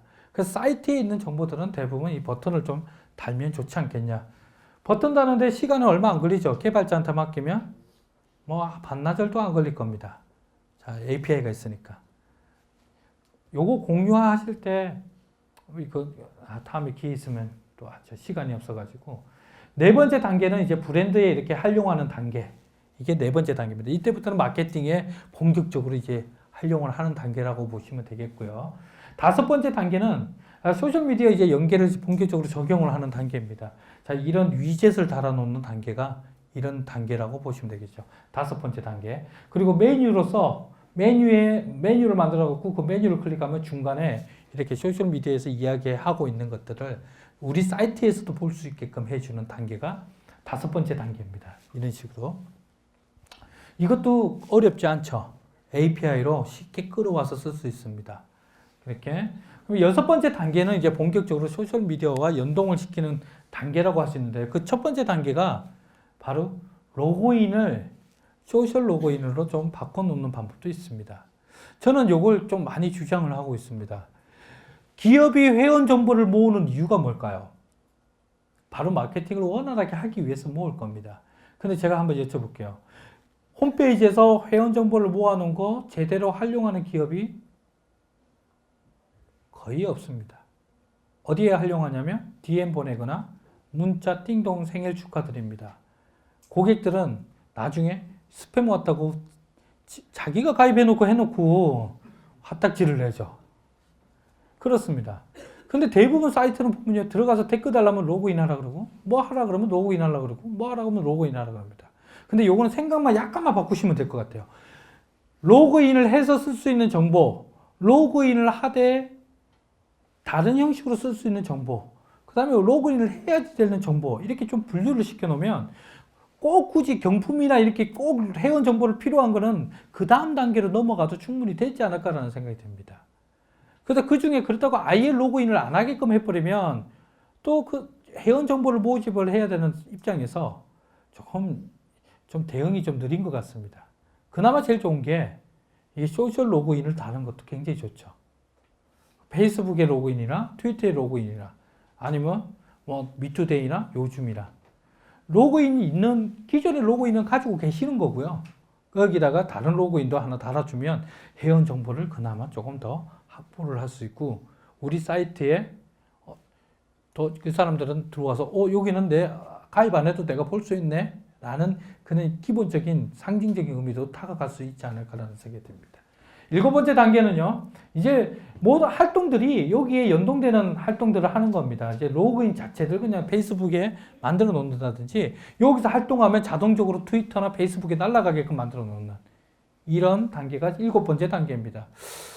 자, 제가 이거는 요 지금 줄거리와 상관없는 이야기인데, 제가 이거 하도 답답해서 이거 하나만 이야기 드릴게요. 지금 이게 펩시콜라의 리플래시라는 사이트입니다. 자, 제가 이걸 왜 이야기하려고 그러냐면, 자, 우리 국내에서 교육을 하다 보면 안 좋은 사례 몇 가지가 나옵니다. 제가 보기에 좀 안 좋은 것 같습니다. 그 중에 하나가 이 대표 중에 이겁니다. 많은 분들이 어떤 이야기를 하냐면, 많은 분들이 어떤 몇몇 분들이 어떤 이야기를 하냐면, 펩시콜라가 슈퍼볼 광고를 뺐습니다. 소셜미디어가 효과적이라서. 그런 이야기 들어보셨습니까? 실제 그런 이야기 많이 들으셨을 겁니다. 근데 중요한 거는요, 과연 펩시가 그냥 슈퍼볼, 소셜에 믿어가지고 소셜에 확 투자를 하려고 그러니까 슈퍼볼을 뺐을까요? 그룹폰의 소셜미디어 기업인 그룹폰도 슈퍼볼 들어가려고 몇십억을 돈을 주는데, 현대자동차나 지금 있는 회사들도 들어가려고 그러는데, 왜? 슈퍼볼이 그만큼 효과가 있기 때문에. 몇십억씩 광고 내더라도 1, 2분에. 그래도 들어가는데 왜 그걸 뺐을까요? 그거는요, 소셜미디어가 무조건 효과가 있다라고 해서 그렇게 뺀 건 아닙니다. 펩시콜라가 그 돈을 빼가지고 뭘 했냐 그러면 이걸 만들었어요. 이 사이트를. 거기에 들어가는 돈을 고객들한테 돌려주겠습니다라는 이미지로 바꾼 겁니다. 그래서 사용자들한테 우리가 뭘 할지 우리는 너네들의 이야기를 경청한다라는 입장으로 돌아선 거죠. 실제 이 사이트는 평가를 좋게 받고 있습니다. 근데 성공적이라고 할 수 없어요. 한간에는 해외 마케팅 보고서들 보면 펩시가 잘못한 것 중에 하나가 슈퍼볼 빼고 이거 만드는 거라고 보고를 하는 것도 있습니다. 그래서 그것도 무조건 맹신을 하는 게 아니라 저런 것도 있구나라는 정도만 이렇게 이해를 하셔도 됩니다. 제가 드리고 싶은 이야기는 기존에 소셜미디어를 너무 슈퍼맨이라고 생각을 안 했으면 좋겠다는 이야기 중에 하나입니다. 자, 어쨌든 이렇게 해가지고 여기서 활동하면 다 페이스북이든 트위터든 이렇게 연동이 되는 단계가 이 단계고요. 자, 8번째 단계가 제가 웹사이트를 소셜화된 사이트 중에서 지우를 뽑습니다. 지우는 트위터에서 지우 회원가입을 하고 트위터로 아이디로 그냥 회원가입하면 되죠. 트위터 아이디 가입을 하고 트위터에서 특정 태그를 달면 지우에 등록이 됩니다. 지우에 안 들어와도. 어떤 말인지 알겠죠? 태그 기능을 가지고. 반대로 지우에서 활동을 해도 트위터로 글이 날아갑니다. 이렇게 해서 이쪽에서 활동을 해도 이 사이트의 컨텐츠가 되고 이쪽에서 활동을 해도 소셜의 컨텐츠가 되는 단계가 8단계입니다. 8번째 단계. 그럼 지금 이제 앞으로는 이런 단계로 가지 않을까라는 생각이 듭니다. 여기까지 가려고 그러면 이제 일이 많아지는 단계이긴 하죠. 자, 그러면 여기까지가 뭐 도입을 대한 사이트에 대한 이야기면 다시 이제 마케팅으로 넘어가겠습니다. 이제부터 제일 핵심적인 이야기로 넘어가자고요. 예. 자, 제가 트위터 이벤트에 대해서 이야기를 해보겠습니다. 이거 여러분이 잘 아시겠지만 몇 가지만 경험상으로만 잠깐 말씀을 드리면, 자, 기업이 트위터에 일단은 진입은 해외에서는 굉장히 원활하게 하고 있는데 국내에서는 아직까지 걸음마 수준이라는 거 다 알고 계실 거고요. 그렇죠? 근데 들어오더라도 실제 활동도 굉장히 한쪽이 치우쳐져 있습니다. 주로 기업 제품 공지사항 전달하는 게 80%, 이벤트 전달하는 게 30%, 결과적으로는 기업 홍보만 중심으로 하는 게 70%, 관계 형성이나 기타로 30%, 이렇게 해서 대부분이 들어와 있긴 하지만 대부분이 홍보에만 집중을 하고 있다는 게 문제점이고요. 자, 그러면요, 트위터에서 이벤트 단계를 위해서는 이런 단계로 지금 현재 발전되고 있는 것 같습니다. 첫 번째는 보면 대부분 관계 형성하기 위한 이벤트를 하고 있는 것 같고요. 여기에서 조금 더 발전된 이벤트가 이제 팔로우를 요구 안 하고 그냥 제품을 하는 이벤트가 지금 진행이 많이 된 것 같습니다. 국내에서도. 여기서 조금 더 발전이 되면 기업 활동과 연계된 이벤트로 이렇게 발전이 되는 것 같습니다. 어쨌든 트위터에서 이런 이벤트들 1단계 이벤트들 2단계 3단계 제가 그냥 보기 좋게 이렇게 나눠놨을 뿐이지 갈수록 이렇게 이벤트는 고급화되고 있습니다. 조금 다른 전략으로 가고 있습니다. 근데 새로 들어오는 기업들은 아직까지 1단계 같은 이런 이벤트에 집중을 하고 있죠. 근데 문제는 바로 1단계 이벤트가 좀 문제입니다. 자, 그러면요, 이게 제가 몇 개 좀 뽑아왔습니다. 제가 땡땡땡 처리한 거는 제가 좀 민감해서 땡땡땡 했는데 대부분이 무한 RT, 팔로우 RT, 그 다음에 뭐 이게 무한 RT. 대부분이 RT와 팔로우로 집중을 하고 있고요. 대부분이 이렇습니다. 팔로우 요구하지만 기업은 고객을 팔로우하지 않는다는 거. 두 번째로는 무한 RT를 유도로 인해 가지고 거부감이 생기게 된다는 거. 세 번째는 2차 활동으로 이어지지 않는다는 거. 자, 첫 번째 제가 말씀을 드리면 기업은요, 담당자가 왜 팔로우를 하지 않느냐라고 했더니 두 가지 이유를 들더라고요. 첫 번째는 해외 계정들이 그렇게 안 하던데요. 그건 해외 계정인 거고요. 분석을 해보면 좀 차이는 있습니다. 해외 계정도. 델 아울렛하고요. 델 아울렛 밑에 있는 계정들 한번 비교를 해보십시오. 델 아울렛은 맞발을 안 합니다. 팔로잉은 안 합니다. 근데 밑에 있는 델에 있는 밑에 계정들 보면 대부분 팔로우가 많습니다. 팔로우가 거의 비슷하게 되어 있습니다. 결과적으로 해외 기업도 고객한테 적극적으로 팔로잉을 합니다.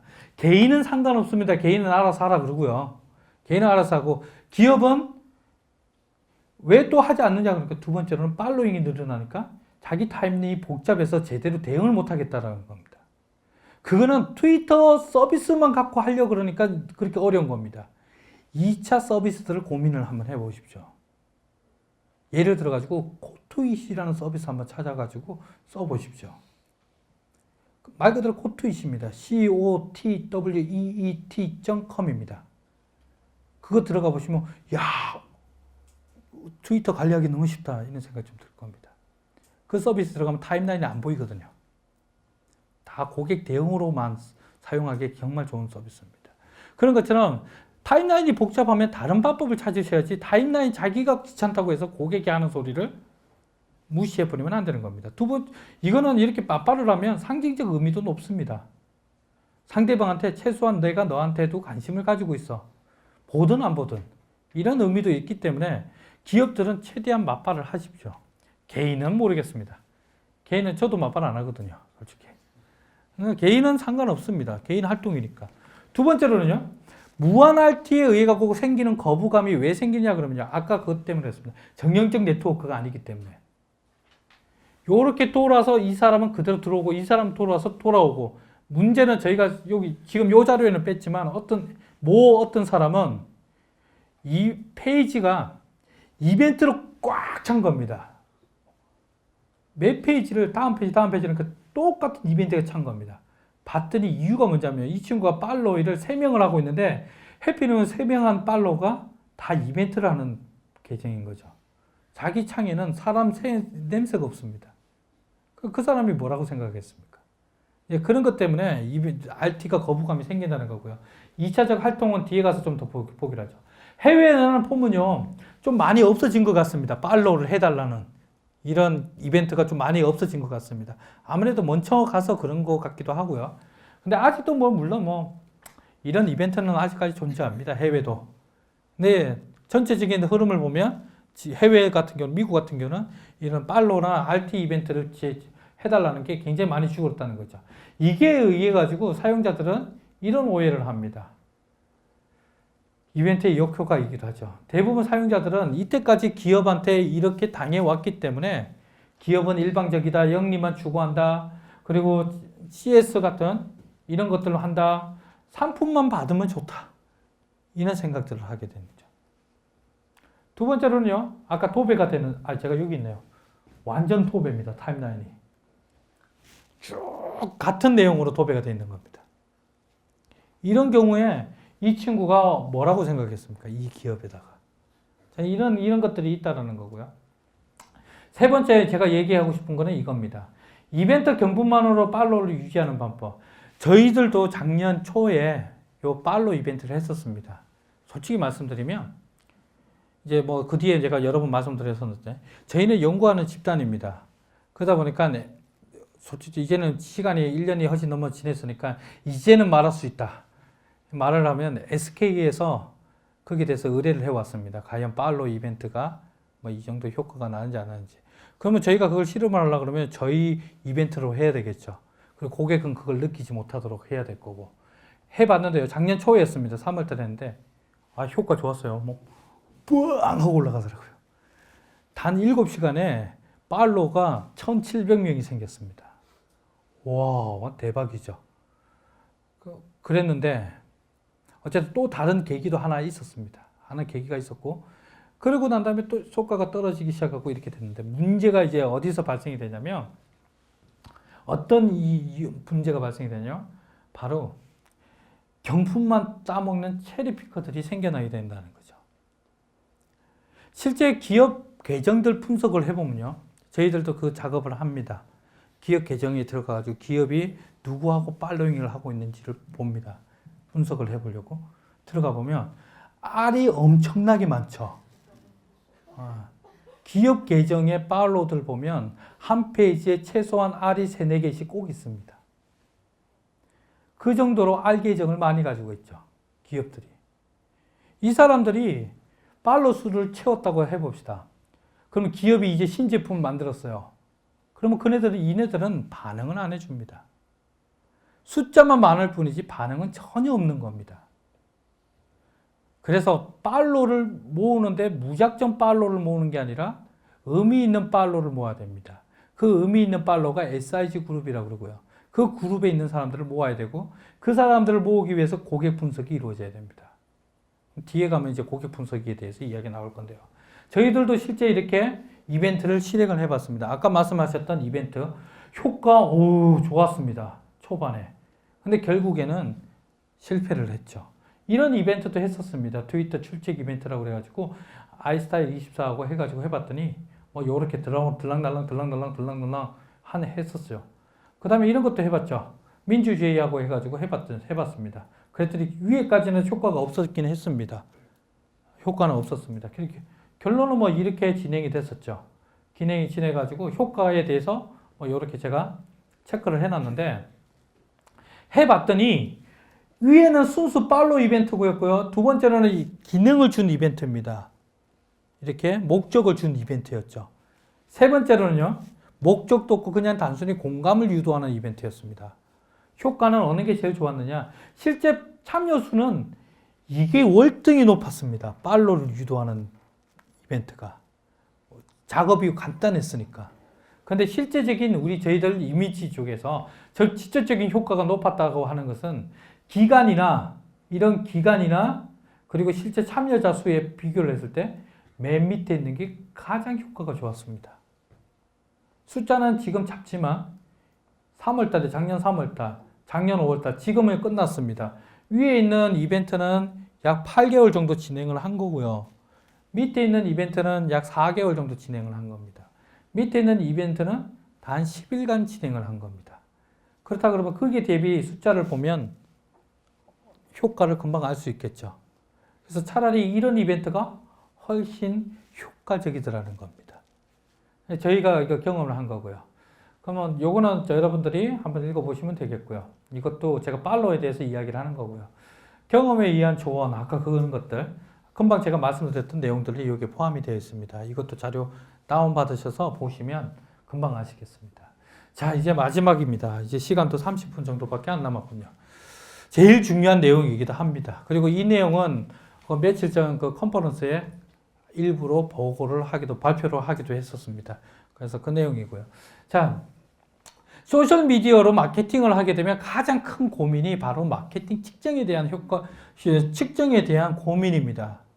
근데 이 고민은 소셜미디어 마케팅에 와서 생겨난 고민이 아닙니다. 굉장히 오래전부터 해왔던 고민들이죠. 이 고민을 왜 하느냐? 바로 마케팅 효과에 대한 불확실성 때문에 그렇습니다. 이상하죠? 왜 마케팅 효과의 불확실성을 이야기를 하느냐?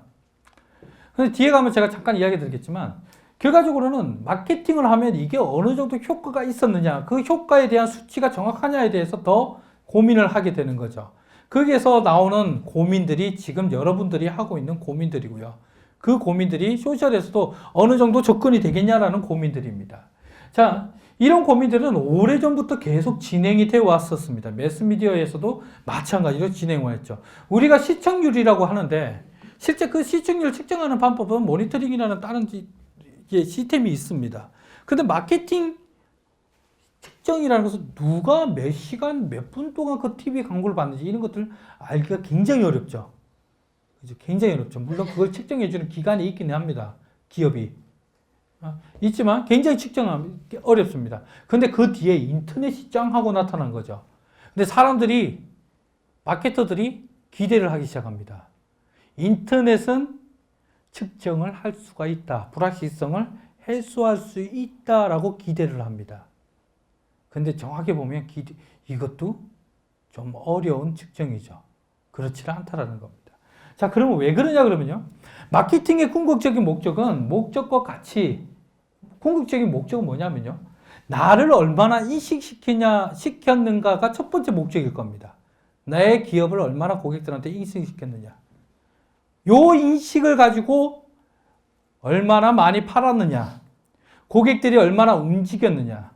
결과적으로는 얼마나 매출을 올렸느냐가 마케팅의 궁극적인 목적이고 궁극적인 측정을 해야 될 요소일 겁니다. 바로 여기에 나오는 이 두 가지의 문제 때문에 마케팅이 불확실성이 있고 어렵다고 하는 겁니다. 왜? 판매를 한다라고 하면요. 몇 개가 팔았다라는 정량적 수치가 나옵니다. 어디 지역에서 누가 사갔다라는 정도는 몰라도 최소한 몇 개의 물건이 나갔다는 정량적 평가를 할 수 있고 분석을 할 수가 있습니다. 그런데 문제는 얼마나 인식시켰느냐라는 부분에서 우리 브랜드가 얼마나 활용을 했느냐라는 부분에서는 정량적 수치가 아니고 정성적, 성질적 측정밖에 없기 때문에 그렇습니다. 이걸 조금만 어쨌든 측정해 보려고 하는 방법이 시장조사고 여론조사고 설문조사죠. 너무 어려우니까. 이 갭 때문에 이 두 가지 갭 때문에 불확실성이 생기는 겁니다. 분명히 매출은 일어났는데 과연 이게 마케팅 효과에 대해서 매출이 일어났는가? 올해 요번 달에 했던 마케팅에 의해서 일어난 거냐? 아니면 지난달에 했던 마케팅에 일어난 거냐? 이런 문제점들이 계속 생겨나는 겁니다. 마케팅에서 가장 어려워하는 문제 중에 이 문제가 있는 거죠. 이것 때문에 실제 마케팅이라는 것은 굉장히 어려운, 측정이라는 것은 굉장히 어려울 수밖에 없습니다. 이거는 마케팅, 온라인 마케팅, 소셜 마케팅도 그대로 존재하는 과제이기도 하고요. 어려운 문제이기도 하죠. 자, 그러면요. 특히 온라인 마케팅은 그나마 측정을 한다라고 판단을 하고 있습니다. 중간중간에 데이터를 측정하면서. 그런데 소셜미디어는 관계, 신뢰, 콘텐츠의 질, 이러니까 더 비정량적 데이터일 수밖에 없는 겁니다. 뽑아내려니까 너무 어려운 겁니다. 그러면 소셜미디어에서 마케팅 측정이라는 게 너무 어려운 거죠. 그렇다고 이전의 방법론을 적용하기도 어려운 거죠. 실제 해외에 많은 컨설팅 기업들이 조사를 해보니까 해외의 많은 기업들, 실제 담당자들이 바로 이 불확실성 때문에 소셜미디어에 투자를 주저하는 기업들이 상당히 많다고 보고를 합니다. 맥킨지 같은 경우는 이제 미국의 상위 35개 기업을 측정을 해봤더니 바로 측정 불확실성 때문에 투자를 조금씩 소극적으로 한다라는 이야기를 하는 겁니다. 사피언트라는 컨설팅에서는 또 어떻게 이야기했냐면요. 실제 실무자들한테 물어봤더니 지금 하고 있는 실무자들이 소셜미디어 분석이 가장 어렵더라. 가장 자신 없다. 가장 못하겠다라고 이야기를 하죠. 지금 이런 분위기는 계속 일어납니다. 근데 보면요. 제가 페이스북에 접근 고민이 이렇게 되어 있는데 소셜미디어라고 보시면 됩니다. 이전의 온라인 마케팅의 측정 기준은 주로 많이 사용했던 게 이런 수치들입니다. 그렇죠. 이런 수치들이었습니다. 근데 지금 와가지고는 사용자의 패턴, 이용 서비스의 성향, 그 속에서 관계와 컨텐츠 중심의 기준이 어쩔 수 없이 만들어서 써야 되는 상황이 지금 현재 소셜미디어 담당자들의 고민인 거죠. 자, 이 많은 서비스들이 각각 제각각의 데이터가 다르게 나옵니다. 다르게 측정이 되고. 그래서 여기에 있는 정량적 데이터를 가지고 과연 이런 계산을 해낼 수 있을까라는 겁니다. 이런 계산을. 굉장히 어렵다라는 거죠. 그래서 새로운 기준을 만들어 보자는 겁니다. 새로운 방법이. 다행히 페이스북은 이런 기능들이 있어서 제가 좋다라고 이야기는 하지만 뒤에 가서 좀 더 설명을 드리겠습니다. 자, 그러면요. 성과 측정의 기준을 새로 만들어야 되겠다는 걸 알겠고요. 그렇다 그러면 여러분이 먼저 이해를 하실 단어가 몇 가지까지 있습니다. 첫 번째가 기존의 온라인 마케팅에서 사용했던 용어들입니다. 자, 마케팅을 실행을 하면, 온라인에서 마케팅을 실행하면 제일 먼저 측정하는 게 IMP입니다. IMP, 임프레션, 노출입니다. 그러면 이 노출이 된 측정을 하고 난 다음에 뭘 합니까? 그 노출이 돼서 얼마나 클릭을 했는지를 측정을 하죠. 그리고 난 다음에 클릭한 사람들 중에 회원으로 가입을 하거나 아니면 물건을 산 사람, 전환율이라고 이야기를 합니다. 전환. 그래서 전환율을 측정을 합니다. 그러고 난 다음에 맨 끝에 하는 게 실제적으로 판매까지 이루어지는 율을 측정하죠. 이 과정에서 우리가 알고 있는 용어들이 몇 개 나옵니다. IMP에서 클릭이 어느 정도 나왔냐라고 측정을 해서 우리는 CTR이라는 기준을 갖고 성과가 있었다 없었다 판단을 하는 첫 번째 수치로 사용을 하죠. 두 번째 수치는 클릭에서 전환이 어느 정도 일어났냐 그래서 전환율 해서 CR이라는 용어를 쓰고요.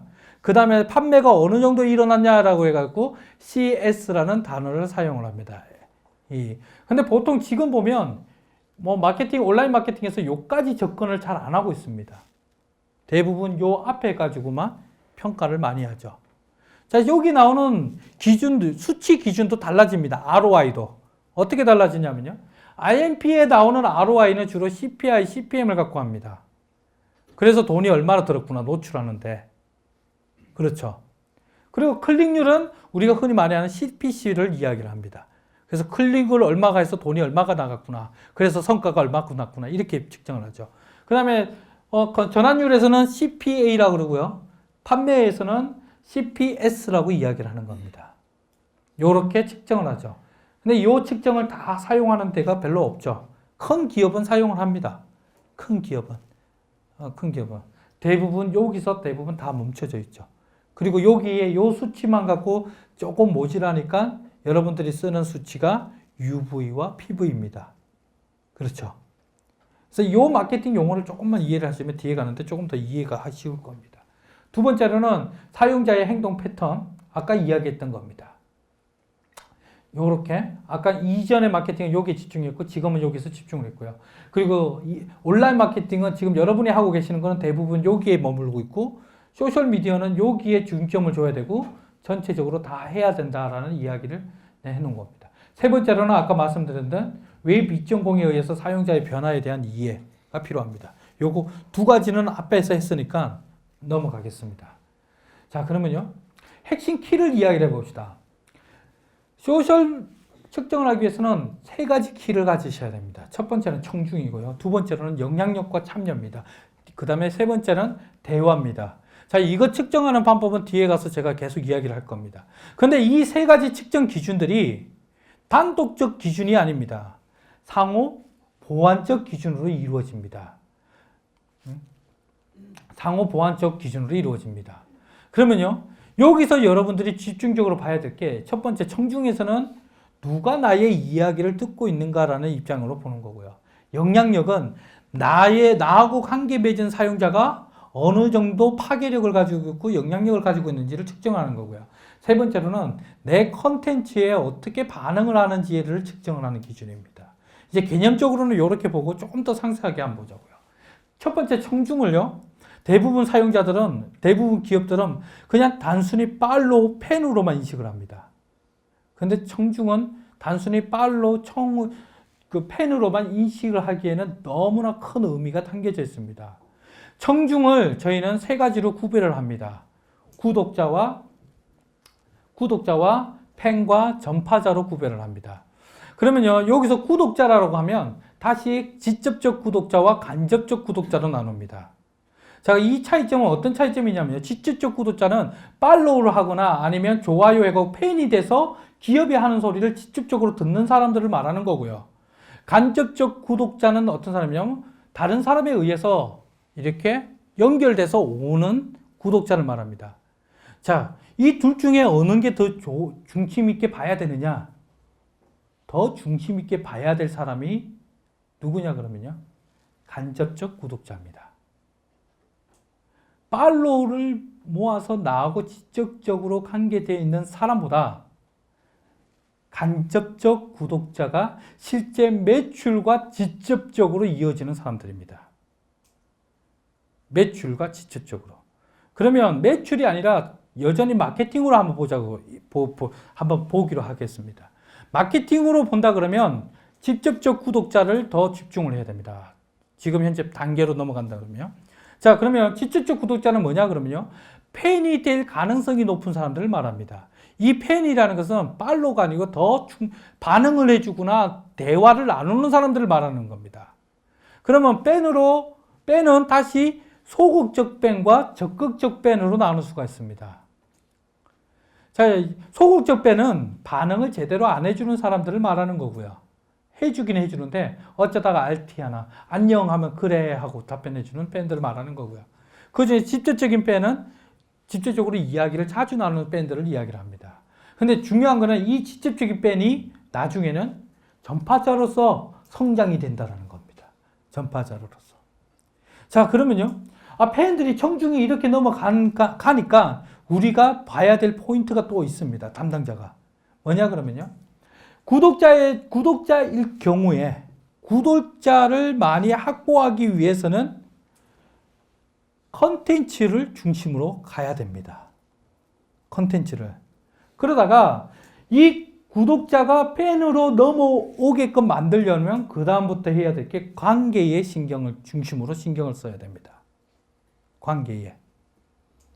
그러다가 이 팬이 어느 정도 확보가 되고 난 뒤에는 다시 전파자로 활동을 하게끔 만들려 그러면 다시 컨텐츠에 집중을 해야 됩니다.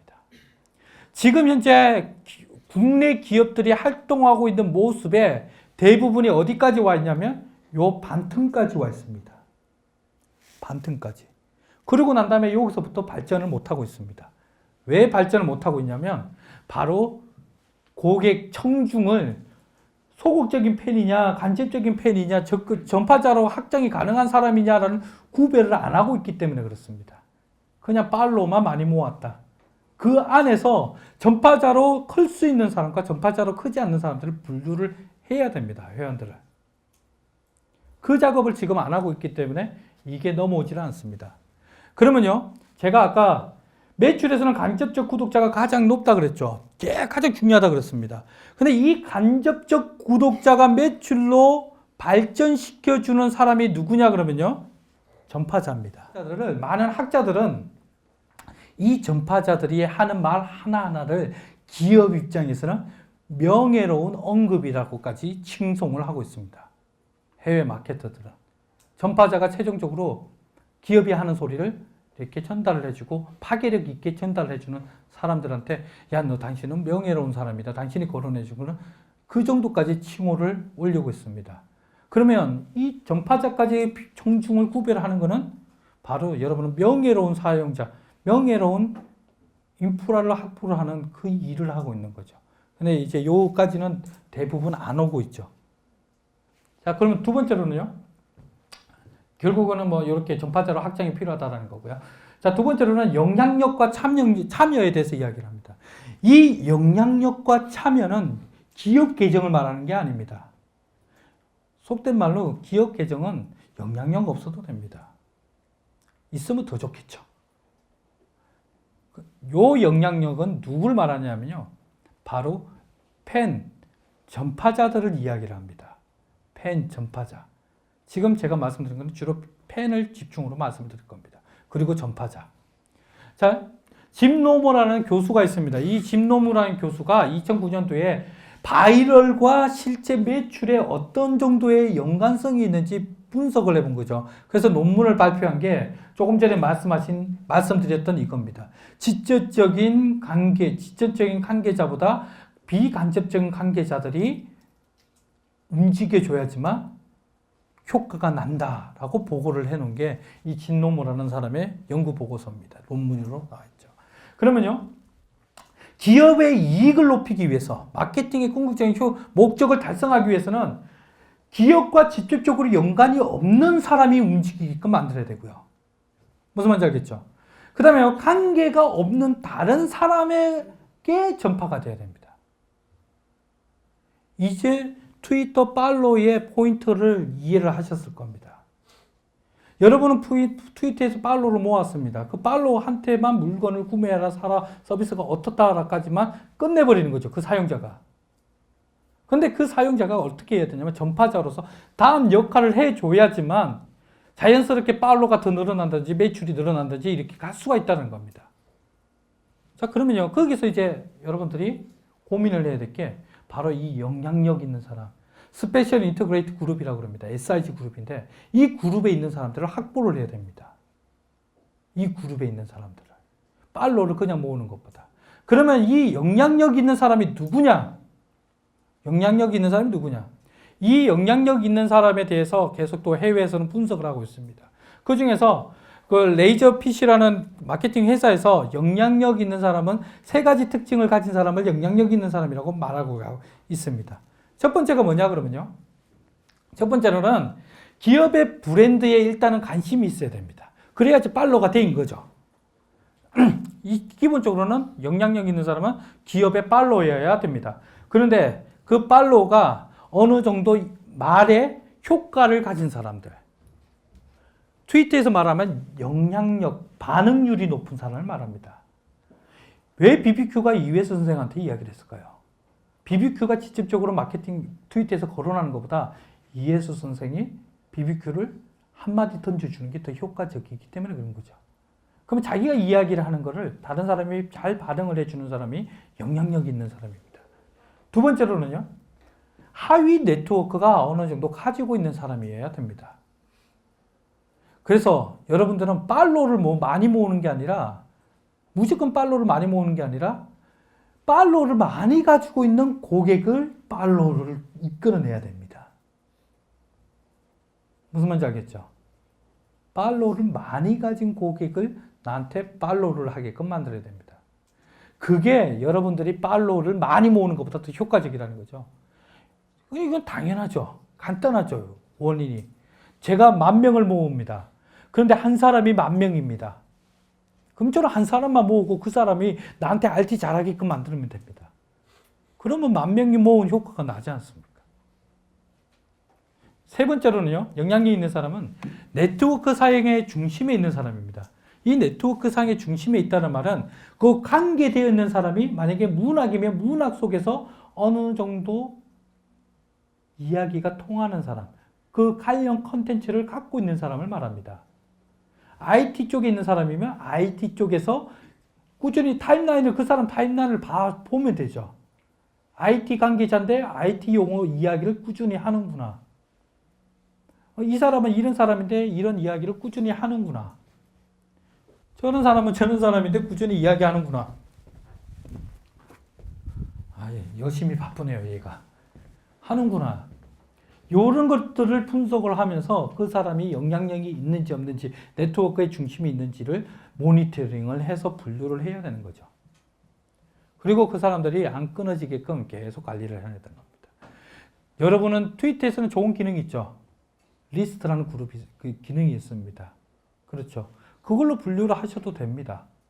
그걸로 관리하셔도 되고. 그리고 그걸 관리할 수 있는 그 다른 서드 파티에 있는 서비스들도 꽤 많습니다. 따로따로 분류해 주는 서비스. 페이스북에도 그런 기능이 있죠. 페이스북에도 그룹이 있죠. 그룹으로 또 나눠주는 이런 작업들을 계속 해야 되는 겁니다. 그래서 이 영향력과 참여력은 기업의 계정을 말하는 게 아니라 내의 팔로워들을 말하는 겁니다.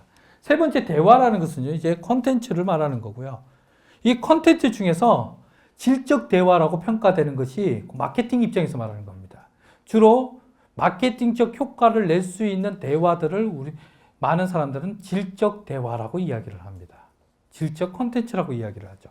근데 이 질적 컨텐츠는 어떻게 유지하느냐에 따라서 사용자들이 굉장히 많이 이동이 됩니다. 실제 DDB라는 회사가 굉장히 큰 마케팅 회사죠. 마케팅 회사인데 그 회사와 이마케터하고 분석을 해봤더니 이런 통계치가 나오더라고요. 질적 대화가 어떻게 유지되냐에 따라서 사용자가 떨어져 나가고 안 떨어져 나간 걸 분석을 한 겁니다. 첫 번째 보니까요. 질적 대화가 브랜드의 관심을 이끌어내지 못한다 그러면 제일 많이 떨어져 나가죠. 32% 떨어져 나가는 율이. 그 다음에 너무 자주 업데이트를 하니까 많이 떨어져 나가더라. 27%. 더 이상 컨텐츠에 관심이 없는 겁니다. 기업이 하고 하는 이야기에 나도 이제 상관없다 하고 떨어져 나간 사람이 그 다음에 많고요. 네 번째로는요. 원하지 않는 정보를 계속 업데이트하는 기업에 많이 떨어져 나가요. 다섯 번째는 충분하지 않는 너무 업데이트를 안 하는 겁니다. 그래서 떨어져 나가는데, 자, 이 원인들을 다 보면 바로 이 질적 대화를 제대로 했느냐 안 했느냐 기업의 문제에 집중이 되어 있습니다. 실제 질적 대화에 대해서 이야기를 할 때는 요 질적 대화에 대해서 공식화 시킨 사람이 요 이제 아비나시라는 요 사람입니다. 이 사람이 이제 웹 분석을 하는 전문가입니다. 이 사람이 말하는 질적 대화를 뭐라고 이야기를 하냐면요. 이 사람은 질적 대화는 컨텐츠에 대한 반응률을 이야기를 합니다. 컨텐츠를 몇 개를 달아놓고 내가 포스팅을 했더니 댓글이 몇 개 달렸구나 라는 것을 이야기를 하는 게 이 사람이 말하는 질적 대화의 척도다라고 이야기를 합니다. 그럼 글 하나 올리면 악플이든 좋은 글이든 뭐 그 댓글이 어쨌든 많이 달려야 된다 이런 거죠. 그러면요, 실제 그동안은 이 질적 대화에 대해서 평가하기 어려웠습니다. 온라인 마케팅 할 때 여러분 사이트에 댓글 기능 다 없애기 때문에 악플 달까봐. 근데 소셜미디어에서는 이제는 측정하기가 쉽게 될 수 있다는 거죠. 제가 아까 코트잇이라는 거 잠깐 소개해드렸죠. 거기를 보시면 내가 어떤 말을 했더니 글이 어떻게 왔다는 걸 확인할 수가 있습니다. 그런 것들을 이용을 해가지고 질적 대화를 분석을 하는 거죠. 어떤 이야기를 했더니 이 사람들이 답변을 몇 개나 올렸고 이 사람들이 몇 번 했더니 RT를 날렸구나, 멘션을 날렸구나 분석할 수 있는 프로그램이 있습니다. 그 프로그램을 이용을 해가지고 분석을 하는 거고요. 페이스북에서는 라이크 버튼 이런 것들이 굉장히 좋은 방법들입니다. 자, 성과 기준들 보면요. 이거는 제가 설명을 안 드리겠습니다. 여러분이 가지고 다운받으셔가지고 보시면 되겠고요. 제일 많이 거론되고 있는 성과 기준들 해외에서 요 세 가지인 것 같습니다. 데이비드 버코비치의 100가지 방법론, 그리고 폴 길링거, 그리스 레이크 요 성과 측정 기준을 해외에서 제일 많이 쓰더라고요. 내용이 워낙에 많아서 제가 이건 뭐 설명을 안 드려도 되겠습니다. 그냥 쭉 한번 읽어보시면 되겠고요. 이 사람은 이런 거 검색 인지 순서, RSS, 구독자, 소셜 북마크 등록수, 뭐 블로그 언급수 이런 거. 그다음에 이 사람은 알림, 반응률, 덴마크, 북마크, 댓글, 다운로드 뭐 이런 것들 있습니다. 요것들 그냥 참조로 기준을 기업에 맞춰 그거 따내면 됩니다. 자, 중심은요, 이 기준들이 중심이 아닙니다. 아니, 그냥 해외에서 이런 기준들을 쓰고 있구나 정도만 생각을 하시고, 아까 제가 말씀드렸던 청중, 영향력, 대화의 기준으로 이제 분석을 해보자는 거죠. 그 분석 방법은요, 이제 페이스북을 갖고 주로 이야기를 드릴 겁니다. 자, 뭐 실무자들은 이런 것 때문에 어려워한다라는 정도고요. 자, 뭐 새로운 기준이 필요하다라는 정도입니다. 그 다음에 기본적으로 측정할 수 있는 기준은 한 요 정도 된다라는 이야기고요. 트래픽, 검색 엔진, 노출, 브랜드 노출, 뭐 요런 것들이 있을 수도 있다라는 정도의 참조적 자료로 보시고, 그 다음에 관계에 대한 분석 기준은 요거는 제가 한 게 아니고 성운이네라는 파워블로그의 글 중에 하나입니다. 뭐 관계에 대해서는 뭐 밀도가 높아야 되고 네트워크 점유가 높아야 되고 집중도가 줘야 되고 명성이 있어야 되고 파벌이 있어야 된다. 이런 건 참조 자료로 이렇게 보시면 되겠고요. 중요한 거는 여기에 있습니다. 소셜미디어 KPI 수립, 그러니까 성과 기준의 기준으로 수립을 할 겁니다. 이제 수립을 하는데요. 요것도 물론 100% 맞는 건 아닙니다. 근데 제가 페이스북을 가지고 요걸 정리를 해드리면 저희 분들이 이해하기가 좀 쉬워질 겁니다. 자, 페이스북에서 일단은 1차적으로는 페이지를 두는 이유는 바로 그 계정의 페이지를 말하는 겁니다. 계정의 페이지, 커스텀, 컨텐츠 이 세 가지가 아까 청중, 영향력, 참여와 어울려져서 기준이 뻗어져 나와야 됩니다. 기준이 나오게 됩니다. 자, 그러면요. 페이지와 컨텐츠에서는 가입률, 그러니까 페이스북에서는 좋아요 눌려준 사람 률이고요. 좋아요 눌린 사람 말하는 거고, 트위터에서는 팔로우 정도로 보시면 되겠고요. 자, 그 다음에 페이지와 컨텐츠에서는 컨텐츠의 등록에 관련된 컨텐츠를 몇 개나 올렸냐라는 겁니다. 그 다음에 고객과 컨텐츠에서는 반응을 측정을 하는 겁니다. 모든 이 측정은 다 중심에 바로 고객이라는 팬이라는 게 있습니다. 자, 그러면요. 페이지에서는 주로 이런 측정을 합니다. 페이지 조회, 탭 조회, 페이지 라이크당 취소되는 숫자, 그 다음에 리퍼럴, 사이트의 이벤트 전환율과 페이지 트래픽 분석. 트위터는 요 측정이 안 되죠. 안 됩니다. 자, 그러면 트위터에서 이 측정을 어떻게 하느냐? 트위터에서 이 측정은 shown URL을 갖고 측정을 하셔야 됩니다.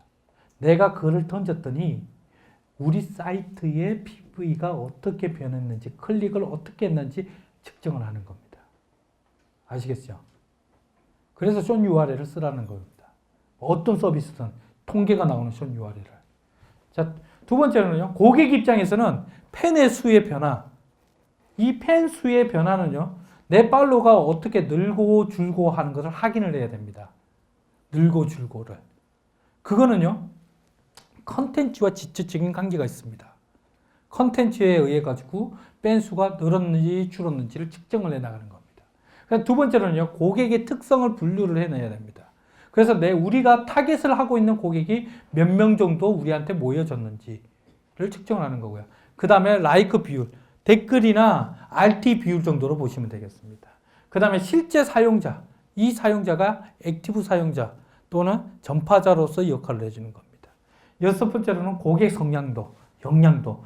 제일 힘든 게 바로 이 고객 성향입니다. 요거는 주관적 분석밖에 방법이 없습니다. 실제적으로. 뒤에 가서 조금 더 이야기를 하겠고요. 컨텐츠 부분에서는 댓글 수, 라이크 수, 피드백 수 또는 심지어는 RT나 언급 수, 그 다음에 컨텐츠별 조회수 이런 것들로 측정을 할 수 있겠고요. 자, 여기서 페이지와 컨텐츠를 관계를 해서 주로 측정을 해야 될 내용이 이겁니다. 컨텐츠별 페이지의 트래픽 분석. 트위터에서 말한다 그러면 컨텐츠를 어떻게 링크를 날렸더니 실제 링크 클릭률이 어느 정도 나오더라. 이 분석 측정을 해야 됩니다. 이해가 되시죠? 자, 그러면요. 이번엔 고객과 컨텐츠는 여기서 컨텐츠별 피드백이 어떻게 들어오더라. 라는 걸 분석을 해야 됩니다. 페이스북에서는요, 공유하기와 소문내기, 트위터에서는 RT가 어떻게, 내가 하루 동안 컨텐츠를 10개를 올렸는데 그 중에서 몇 개가 공유가 되어나가고 있는지를 측정을 해 나가는 겁니다. 그 다음에 페이지와 컨텐츠를 사이를 두고요. 마지막으로 팬의 증가율을 측정을 해 나가는 겁니다. 자, 이 방법들은 뒤에 가서 제가 설명을 나오겠죠. 자, 이런 기준들을 수립을 해서 여기서 이제 기업에 맞춰가지고 조절을 하셔야 됩니다. 그러면 청중, 영향력, 대화, 그리고 실제 포인트를 주는 이 세 가지 포인트를 같이 섞어서 지금 기준을 뽑아낼 수 있는 거죠. 물론 이제 이런 기준들이 절대 기준은 아닙니다. 왜냐, 이 기준이 저희 이스토리랩에서 뽑아낸 기준이거든요. 연구를 하고 다른 쪽에 나와 있는 연구를 해서 뽑아낸 거라서 기업에 맞춰서 응용을 할 줄 아셔야 됩니다. 아, 저래서 기준을 뽑아냈구나. 아, 요거 두 개 해서 어떻게 기준 나오고, 요거 두 개 해서 기준 나오고, 저거 두 개 기준 나오는구나. 라는 걸 갖고 응용을 해서 뽑아내셔라는 거죠. 이해가 되시죠? 자, 트위터에서는 측정하는 것들, 이런 것들을 측정할 수 있습니다. 해시태그로 측정할 수 있고요. 리트윗 측정, 트위터의 활동 측정, 계정의 임프레션, 그 다음에 반응률 측정, URL 클릭 측정, 이것들이 위에서 나올 수 있는 측정법들이고요. 이 측정을 하기 위해서 사용되는 서비스들은 이런 서비스, 요게 가면 요는 율이나 누가 반응을 해주는지 이런 측정이 가능합니다. 서비스를 사용은 무료고요. 자, 트위터 효과 측정에 이런 공식이 있습니다. 이게 2008년도, 2009년도에 절대적 수치라고 이야기를 했던 사람들이 많았습니다. 그런데 이 공식이 어렵게 적혀 있는데 이 공식의 핵심은 뭐냐면 팔로우 수를 많이 모으면 효과가 난다라는 공식입니다. 이게 위에 게. 근데 이게 많은 사람들이 틀렸다라고 이제는 이게 아니다라고 나옵니다. 이거는 아니다. 그래서 지금 나오는 것들은 대부분의 반응률을 중시로 합니다. 그래서 이제 반응률을 측정하는 방법들은 요렇게 측정을 하게 되는데 그러면 요걸 공식을 외우시라고 제가 이렇게 하는 게 아니라 중심은 트위터에서는 반응률이 굉장히 중요하더라. 그러면 반응률 측정하는 툴로서 이런 것들을 사용을 하시라는 거죠. 해시태그 분석하는 방법. 그러면 우리가 해시태그 붙여갖고 던졌더니 몇 사람이 받고 몇 사람께 트위터가 거론이 됐는지, 누구한테 거론이 됐는지 이거 측정하는 도구고요. 그 다음에 팔로우와 트위터의 변화 측정입니다. 내가 날 일자별로 어떻게 측정이 됐는지 쭉 확인이 가능하겠죠. 그리고 요거 메뉴에 보면 멘션이 내가 2개를 했는지 3개를 했는지 나옵니다. 여기서 또 중요한 기준이 하나 필요합니다. 여러분이 트위터에 글을 올리실 때, 기업에서 트위터를 올리실 때 무작위 올리는 게 아닙니다. 제가 여기에 오늘 저희들한테 사인볼을 선물을 해주셨는데, 제가 SK 와이번즈 가가지고 그쪽에서 계획서 딱 잡은 거 보고 놀랐습니다. 야, 진짜 공부 열심히 하셨구나. 왜냐면요, 멘션에 글을 올리겠다는 것도 날짜별, 그 다음에 그게 기업의 행사별, 시간별, 어느 정도 기준도를 만들어 놨습니다. 그런 기준도를 가지고 내가 인사 트윗을 몇 개 했는지를 본인 스스로 계속 담당자가 측정을 해 나가야 됩니다. 그래서 어떤 말을 했을 때 효과가 났는지, 그걸 여기에 같이 접목을 시켜서 측정을 할 수 있는 거고요. 이거 다운 받으시면요, 밑에 제가 여기 링크 다 걸어 놨습니다. 요 서비스 툴에. 그 다음에 계정의 임프레션, 효과, 반응률, 내 계정이 어느 정도 반응이 있는지, 아까 고객의 반응률이 어느 정도 있는지, 이런 것들을 측정을 해보는 겁니다. 굉장히 이 서비스는 굉장히 추천드리는 서비스입니다. 기업이라면 반드시 써야 될 서비스라고 제가 감히 말씀드립니다. 여기 들어오면 반응률, 그 다음에 그 밑에 있는 다른 사람들 충성도까지 다 측정을 해줍니다. 그리고 또 비교도 해주고요. 그 팔로우들의 성향까지 분석을 해줍니다. 그래서 이런 걸로 측정을 하면 되겠고요. 그 다음에 URL 클릭률, 이거는 숏 URL 이용하시는 거죠.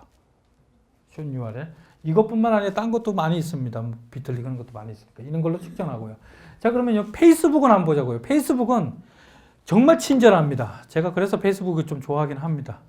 다른 트위터나 다른 서비스들은 이렇게까지 데이터를 주질 않는데 페이스북은 여기까지 데이터를 다 줍니다. 자, 기업이 페이스북에 가입을 하셨을 때는 반드시 개인 계정으로 활동하시면 안 됩니다. 반드시 개인 계정 만드시고 난 다음에 페이지를 만드셔야 됩니다. 아시죠? 페이지를 만드셔야지만 이 측정을 할 수가 있습니다. 그리고 페이지를 만들고 난 다음에 자기 따르는 페이지에 팬이 된 사람이 25명 이상 나와야지만 이게 통계가 나옵니다. 그래서 기업이, 큰 기업은 차라리 직원들한테 다 라이크 눌러놓고 시작을 하시면 되겠고요. 안 그러면 관계자들한테 팬을 좀 해달라고 해가지고 25명을 일단 채우셔야 됩니다. 그리고 이런 측정은 페이지, 어플리케이션, 광고 이 3개 영역밖에 나오질 않습니다. 그래서 개인 프로필로 기업들 중에서 열심히 친구 신청하러 다니는 기업들 계정들이 있더라고요. 물론 그게 나쁘다는 계정은 아니지만 집중하셔야 될 거는 페이지에 더 집중하셔야 됩니다. 기업이라면. 그러면요, 기업의 요 측정이 하면 인사이트라는 이 메뉴입니다. 이미 요 메뉴에 어떻게 들어가냐면요, 페이지의 개인 프로필 하단에 인사이트라는 25명이 넘으면 이게 생깁니다. 지금은 이거는 저번 주 업데이트가 돼가지고 원래는 이게 왼쪽에 있었는데 지금 오른쪽으로 갔습니다. 지금은 오른쪽으로 갔습니다. 오른쪽에 있으면 위에서 두 번째 인사이트가 나옵니다. 이렇게 들어가거나 페이스북 /인사이트라고 치시면 이 페이지로 넘어갑니다. 이 계정이고요. 자, 그러면 이 계정에서 볼 수 있는 것들은 이런 겁니다. 이 통계로 알 수 있는 거는 제일 처음에 사용자 분석과 활동 내역 분석이 가능합니다. 활동 내역 분석과 사용자 분석과 활동 내역 분석이 가능하고, 이 분석은 날짜별, 주별, 월별로 따로따로 다 관리가 됩니다. 볼 수가 있습니다. 그렇게 보고 나면 각각 어떻게 되냐면요, 사용자 분석은 팬을 중심으로, 이제 나를 좋아하는 중심으로 나오는 데이터가 주로 나오고요. 자, 활동 내역에서는 컨텐츠 중심으로 주로 데이터가 나옵니다. 자, 그래서 이걸 각각 어떻게 분리를 해서 사용을 하는지 응용은 여러분들의 목으로 달리는데, 자, 이렇게 됩니다. 사용자 내역에서는 이런 데이터가 나옵니다. 기본 데이터로 나한테 좋아요 눌린 숫자, 률, 그 다음에 전체, 그 다음에 최근에 이 좋아요 눌린 사람 중에서 나하고 직접적으로 활동한 사람들, 이렇게 기본 통계가 나오고요. 거기에 따라서 그 사용자들의 트래픽 나옵니다. 액티브 유저 트래픽, 활동 성향, 그래 페이지 아이콘까지 분석이 됩니다. 이런 식으로. 그 다음에 이런 식으로 고객이 성향까지 분석해 줍니다. 연령은 몇 살이고, 지역은 어디 지역에 살고 있고, 남자인지 여자인지 이런 게 나오고요. 그 다음에 이런 데이터도 나오죠. 탭별 조회, 레퍼럴, 컨텐츠별 조회 이런 것도 나옵니다. 자, 그 다음에 활동 내역에서는 주로 컨텐츠를 올린 거에 대한 반응률이나 이런 것들이 나옵니다. 자, 제일 처음에 보면 기본 데이터가 이렇게 나오고요. 컨텐츠가 총 요만큼이 올라가 있는데, 이거 컨텐츠에 본 사람은 4,800명인데 그 중에서 피드백은 33명 이렇게 되는 겁니다. 이렇게 돼서 나오는데 컨텐츠별 조회수, 노출도와 피드백률도 따로 나오고요. 그리고 그 밑에 하단에 보면 내가 관리자가 어떤 컨텐츠를 얼마큼 올렸는지 나옵니다. 이런 통계들이 나오죠. 그러면 아까 말씀해 드렸던 그 기준들은 대부분 다 뽑아낼 수 있습니다. 페이스북은. 그래서 페이스북이 참 친절하다라는 생각이 듭니다. 그뿐만 아니라 이 데이터를 여기서 보고 여러분들이 측정을 하는 게 아니라 엑셀 파일로 다운이 받으면 됩니다.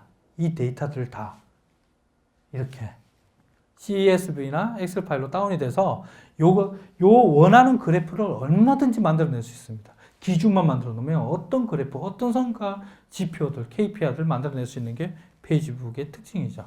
자, 근데 페이스북에서는 안타까운 게 있습니다. 두 가지가 안 됩니다.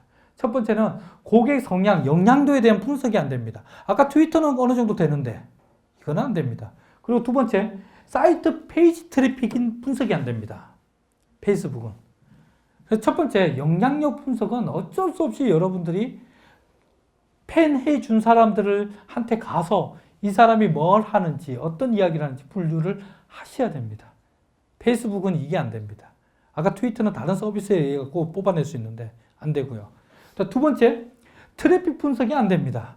여러분, 그 페이스북의 그 탭을 페이지에서는 따로 만들 수 있죠.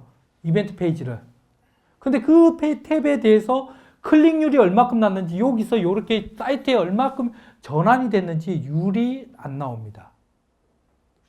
그래서 그 전환율은 결국에는 여러분들이 만드셔야 됩니다. 뽑아내기 위해서는.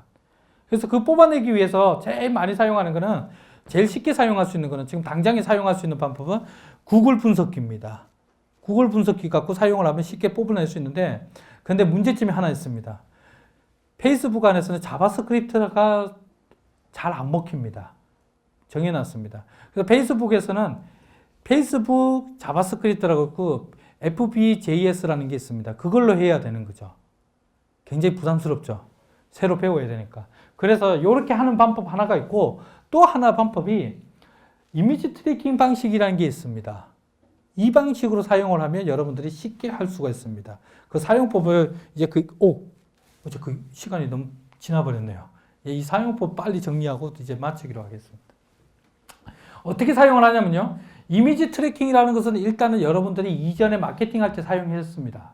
어디에 많이 사용했냐면 메일 수신율을 확인할 때. 누가 메일 열어봤나 안 열어봤나, 그걸 측정하기 위해서 사용했던 방식이 이미지 트래킹이라는 방식입니다. 아주 작은 이미지를 우리가 원하는 위치에다가 넣어가지고 그 이미지가 로딩이 됐는지 안 됐는지를 갖고 트래픽을 측정을 하는 거죠. 자, 먼저 이걸 하기 위해서는 먼저 구글 분석기에 가셔가지고 가입을 하셔야 됩니다. 가입을 하셔서 여기에 들어가셔가지고 구글 분석기에 들어가면 프로필이라는 게 생성이 됩니다. 그 생성 항목 들어가 보면 페이스북 주소 적는 것밖에 없습니다. 그래서 들어가지고 생성을 하고 나면 이런 리스트가 만들어지죠. 그 리스트에 보면 이런 코드가 하나 부여가 됩니다. 이 코드만 기억을 하고 계시면 되죠. 그러면 이제 구글 세팅은 끝난 겁니다. 구글 세팅은 끝난 거고요. 자, 그러고 난 다음에 어디로 가시냐면 이미지 트래킹을 만들어낼 수 있는 데를 가야 됩니다. 이미지 트래킹을 하려고 그러면 여러분들이 시스템을 구축하거나 내지는 이미지 트래킹 솔루션을 가지고 있는 회사에다가 의뢰를 해야 됩니다. 근데 문제는 돈이 드는 거죠. 돈 안 드는 방법으로 요걸 사용하는 방법이 있습니다. 여기 밑에 제가 해놨는데 그 웹디지라는 서비스가 있습니다. 여기 가면 이 트래킹 이미지를 공짜로 만들어 줍니다. 이 사이트에 딱 접속하면 화면이 이렇게 딱 뜹니다. 없습니다. 다른 건 하나도 없습니다. 제일 상단에 조금 전에 알았던 구글 프로필 코드를 여기다 넣습니다. 두 번째다가는 그냥 페이스북 도메인, 큰 도메인을 집어넣고요. 세 번째다가는 페이스북 페이지 주소를 집어넣습니다. 그 기업에.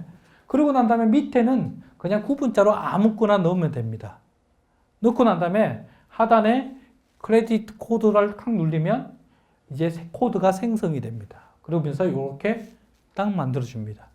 여기 보면 이미지 태그가 있죠. 이 이미지 태그가 원래 안 보이는 이미지입니다. 어디에다 붙이든 상관이 없습니다. 메일 보낼 때 요거 붙여갖고 보내면 메일 수신율을 확인할 수 있죠. 근데 이제 몇 개 포털에서 이걸 막고 있는 데도 있습니다. 어쨌든 이렇게 갖고 이 메일 수신율도 확인 가능하죠. 그러면 여기 있는 코드를 이렇게 복사를 해 놓습니다. 복사를 해 놓고요. 페이스북에 가가지고 이제 여기까지 하면 세팅이 끝났습니다. 그럼 페이스북에 가서 세팅을 하면 되는데, 페이스북에 보면 상단에 페이지 관리라고 클릭을 하면 이런 메뉴가 뜨죠. 여기서 앱이라는 걸 클릭을 하면 이런 메뉴가 쭉 나올 겁니다. 그 중에서 여러분 FBML이라는 거 많이 들어보셨죠? FBM으로 해가지고 탭이라는 걸 만들어냅니다. 그렇죠? 거기다가 뭐 대문 꾸미기, 페이스북의 대문 꾸미기 들어보셨죠? 그게 바로 요 부분입니다.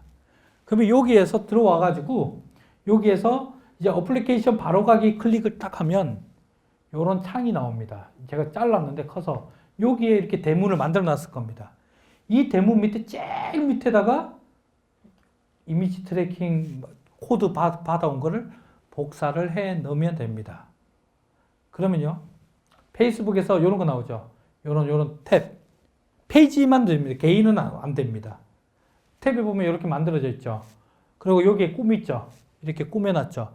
그러면 이미지 트래킹은 안 보입니다. 밑에는 제가 금방 집어넣은 코드는 안 보입니다. 사용자한테는. 관리자한테도 안 보입니다. 그냥 이렇게 뜹니다. 뜨고 난 다음에 이 작업을 끝나고 나면 약 6시간에서 24시간 정도 지나고 나면 본격적으로 이렇게 분석이 되기 시작합니다. 구글 분석기로 들어가면 이미지 트래킹을 가지고 방문자는 몇 명, 페이지 뷰는 몇 명, 방문자 중 페이지는 몇 명, 이 사람의 이탈률은 얼마, 그게 어느 정도 기다렸고 그 안에서 어느 정도 사용을 했는지, 이 사람들이 검색 엔진으로 들어왔는지, 리퍼러 분석 이런 것들이 되는 거죠. 그러면 아까 인사이트에서 뽑지 못하는 데이터를, 더 많은 데이터를 넣을 수 있죠. 탭별로 다 넣을 수도 있고요. 요 고정된 탭 말고 새로 만드는 탭을에다가 다 넣을 수도 있고요. 또 다르게도 활용이 가능합니다. 자, 여기 요까지 빼고요. 나머지는 이제 페이스북 통계를 낼 수 있는 방법 중에 하나가 이런 것도 있습니다. 이 사이트를 이용하는. 여러분 트위터에서 페이스북에서 페이스북 통계 나오는 거 있죠. 뭐 우리 국내 메디어에 있다. 다 여기서 뽑는 겁니다. 요 사이트가 이제 페이스북에서 공식적으로 인정을 해주는 통계 사이트입니다. 그래서 여기서 한국 몇위, 무슨 몇위 이런 거 다 보여줘요. 그래서 여기 들어가셔가지고 보시면 뭐 나라별 페이스북 이용도, 그 다음에 그 이용도 인구수는 어떻게 늘어가는지 이런 통계를 보여주고요. 중요한 거는 요겁니다. 페이스북 안에 나라별 페이스북에서 가장 많이 거론된 키워드를 뽑아 볼 수 있습니다. 검색 엔진에서 마케팅 키워드 뽑아 보듯이. 그리고요, 이야기를 했습니다. 소셜의 본질에 대해서 이야기를 처음에 드렸고요. 그 다음에 마케팅에 대해서 이야기를 드렸습니다. 그리고 난 다음에 이렇게 쭉 이런 내용들을 주로 말씀을 드렸죠. 참 긴 시간 정말 앉아서 경청해 주시느라고 너무 수고 많으셨고요. 저도 정말 앞에 서가지고 진짜 오늘 저녁에 빡세게 소주를 먹을 정도로 다리가 아프고 목이 아픕니다. 그래서 너무 고생을 많이 하셨습니다. 다들 수고하셨고요. 그리고 중요한 거는요. 박수 안 치셔도 됩니다. 제가 박수 치라고 한 게 아니고요. 제가 여러분들한테 박수 보내는 겁니다. 그리고 더 중요한 게 있습니다. 더 중요한 거는요. 여러분들은 계속 이런 교육이나 이런 것들을 받으면서 소셜의 접근 방법들을 기존의 기준으로 하려고 생각을 하시면 안 됩니다. 계속 자기의 마인드를 개척을 하셔야 됩니다. 여러분들은 개개인이 다 슈퍼맨입니다. 콘캐스트의 그 이사가 콘캐스트 방송국을 살려냈던 것처럼 트위터로 그런 능력을 여러분들이 가지고 있습니다. 그런데 문제는 마인드를 안 열기 때문에 그런 거죠. 마인드를 열면 여러분들은 곧 슈퍼맨이 됩니다. 실제 슈퍼맨이나 스파이더맨도 옷을 안 벗으면 날지를 못합니다.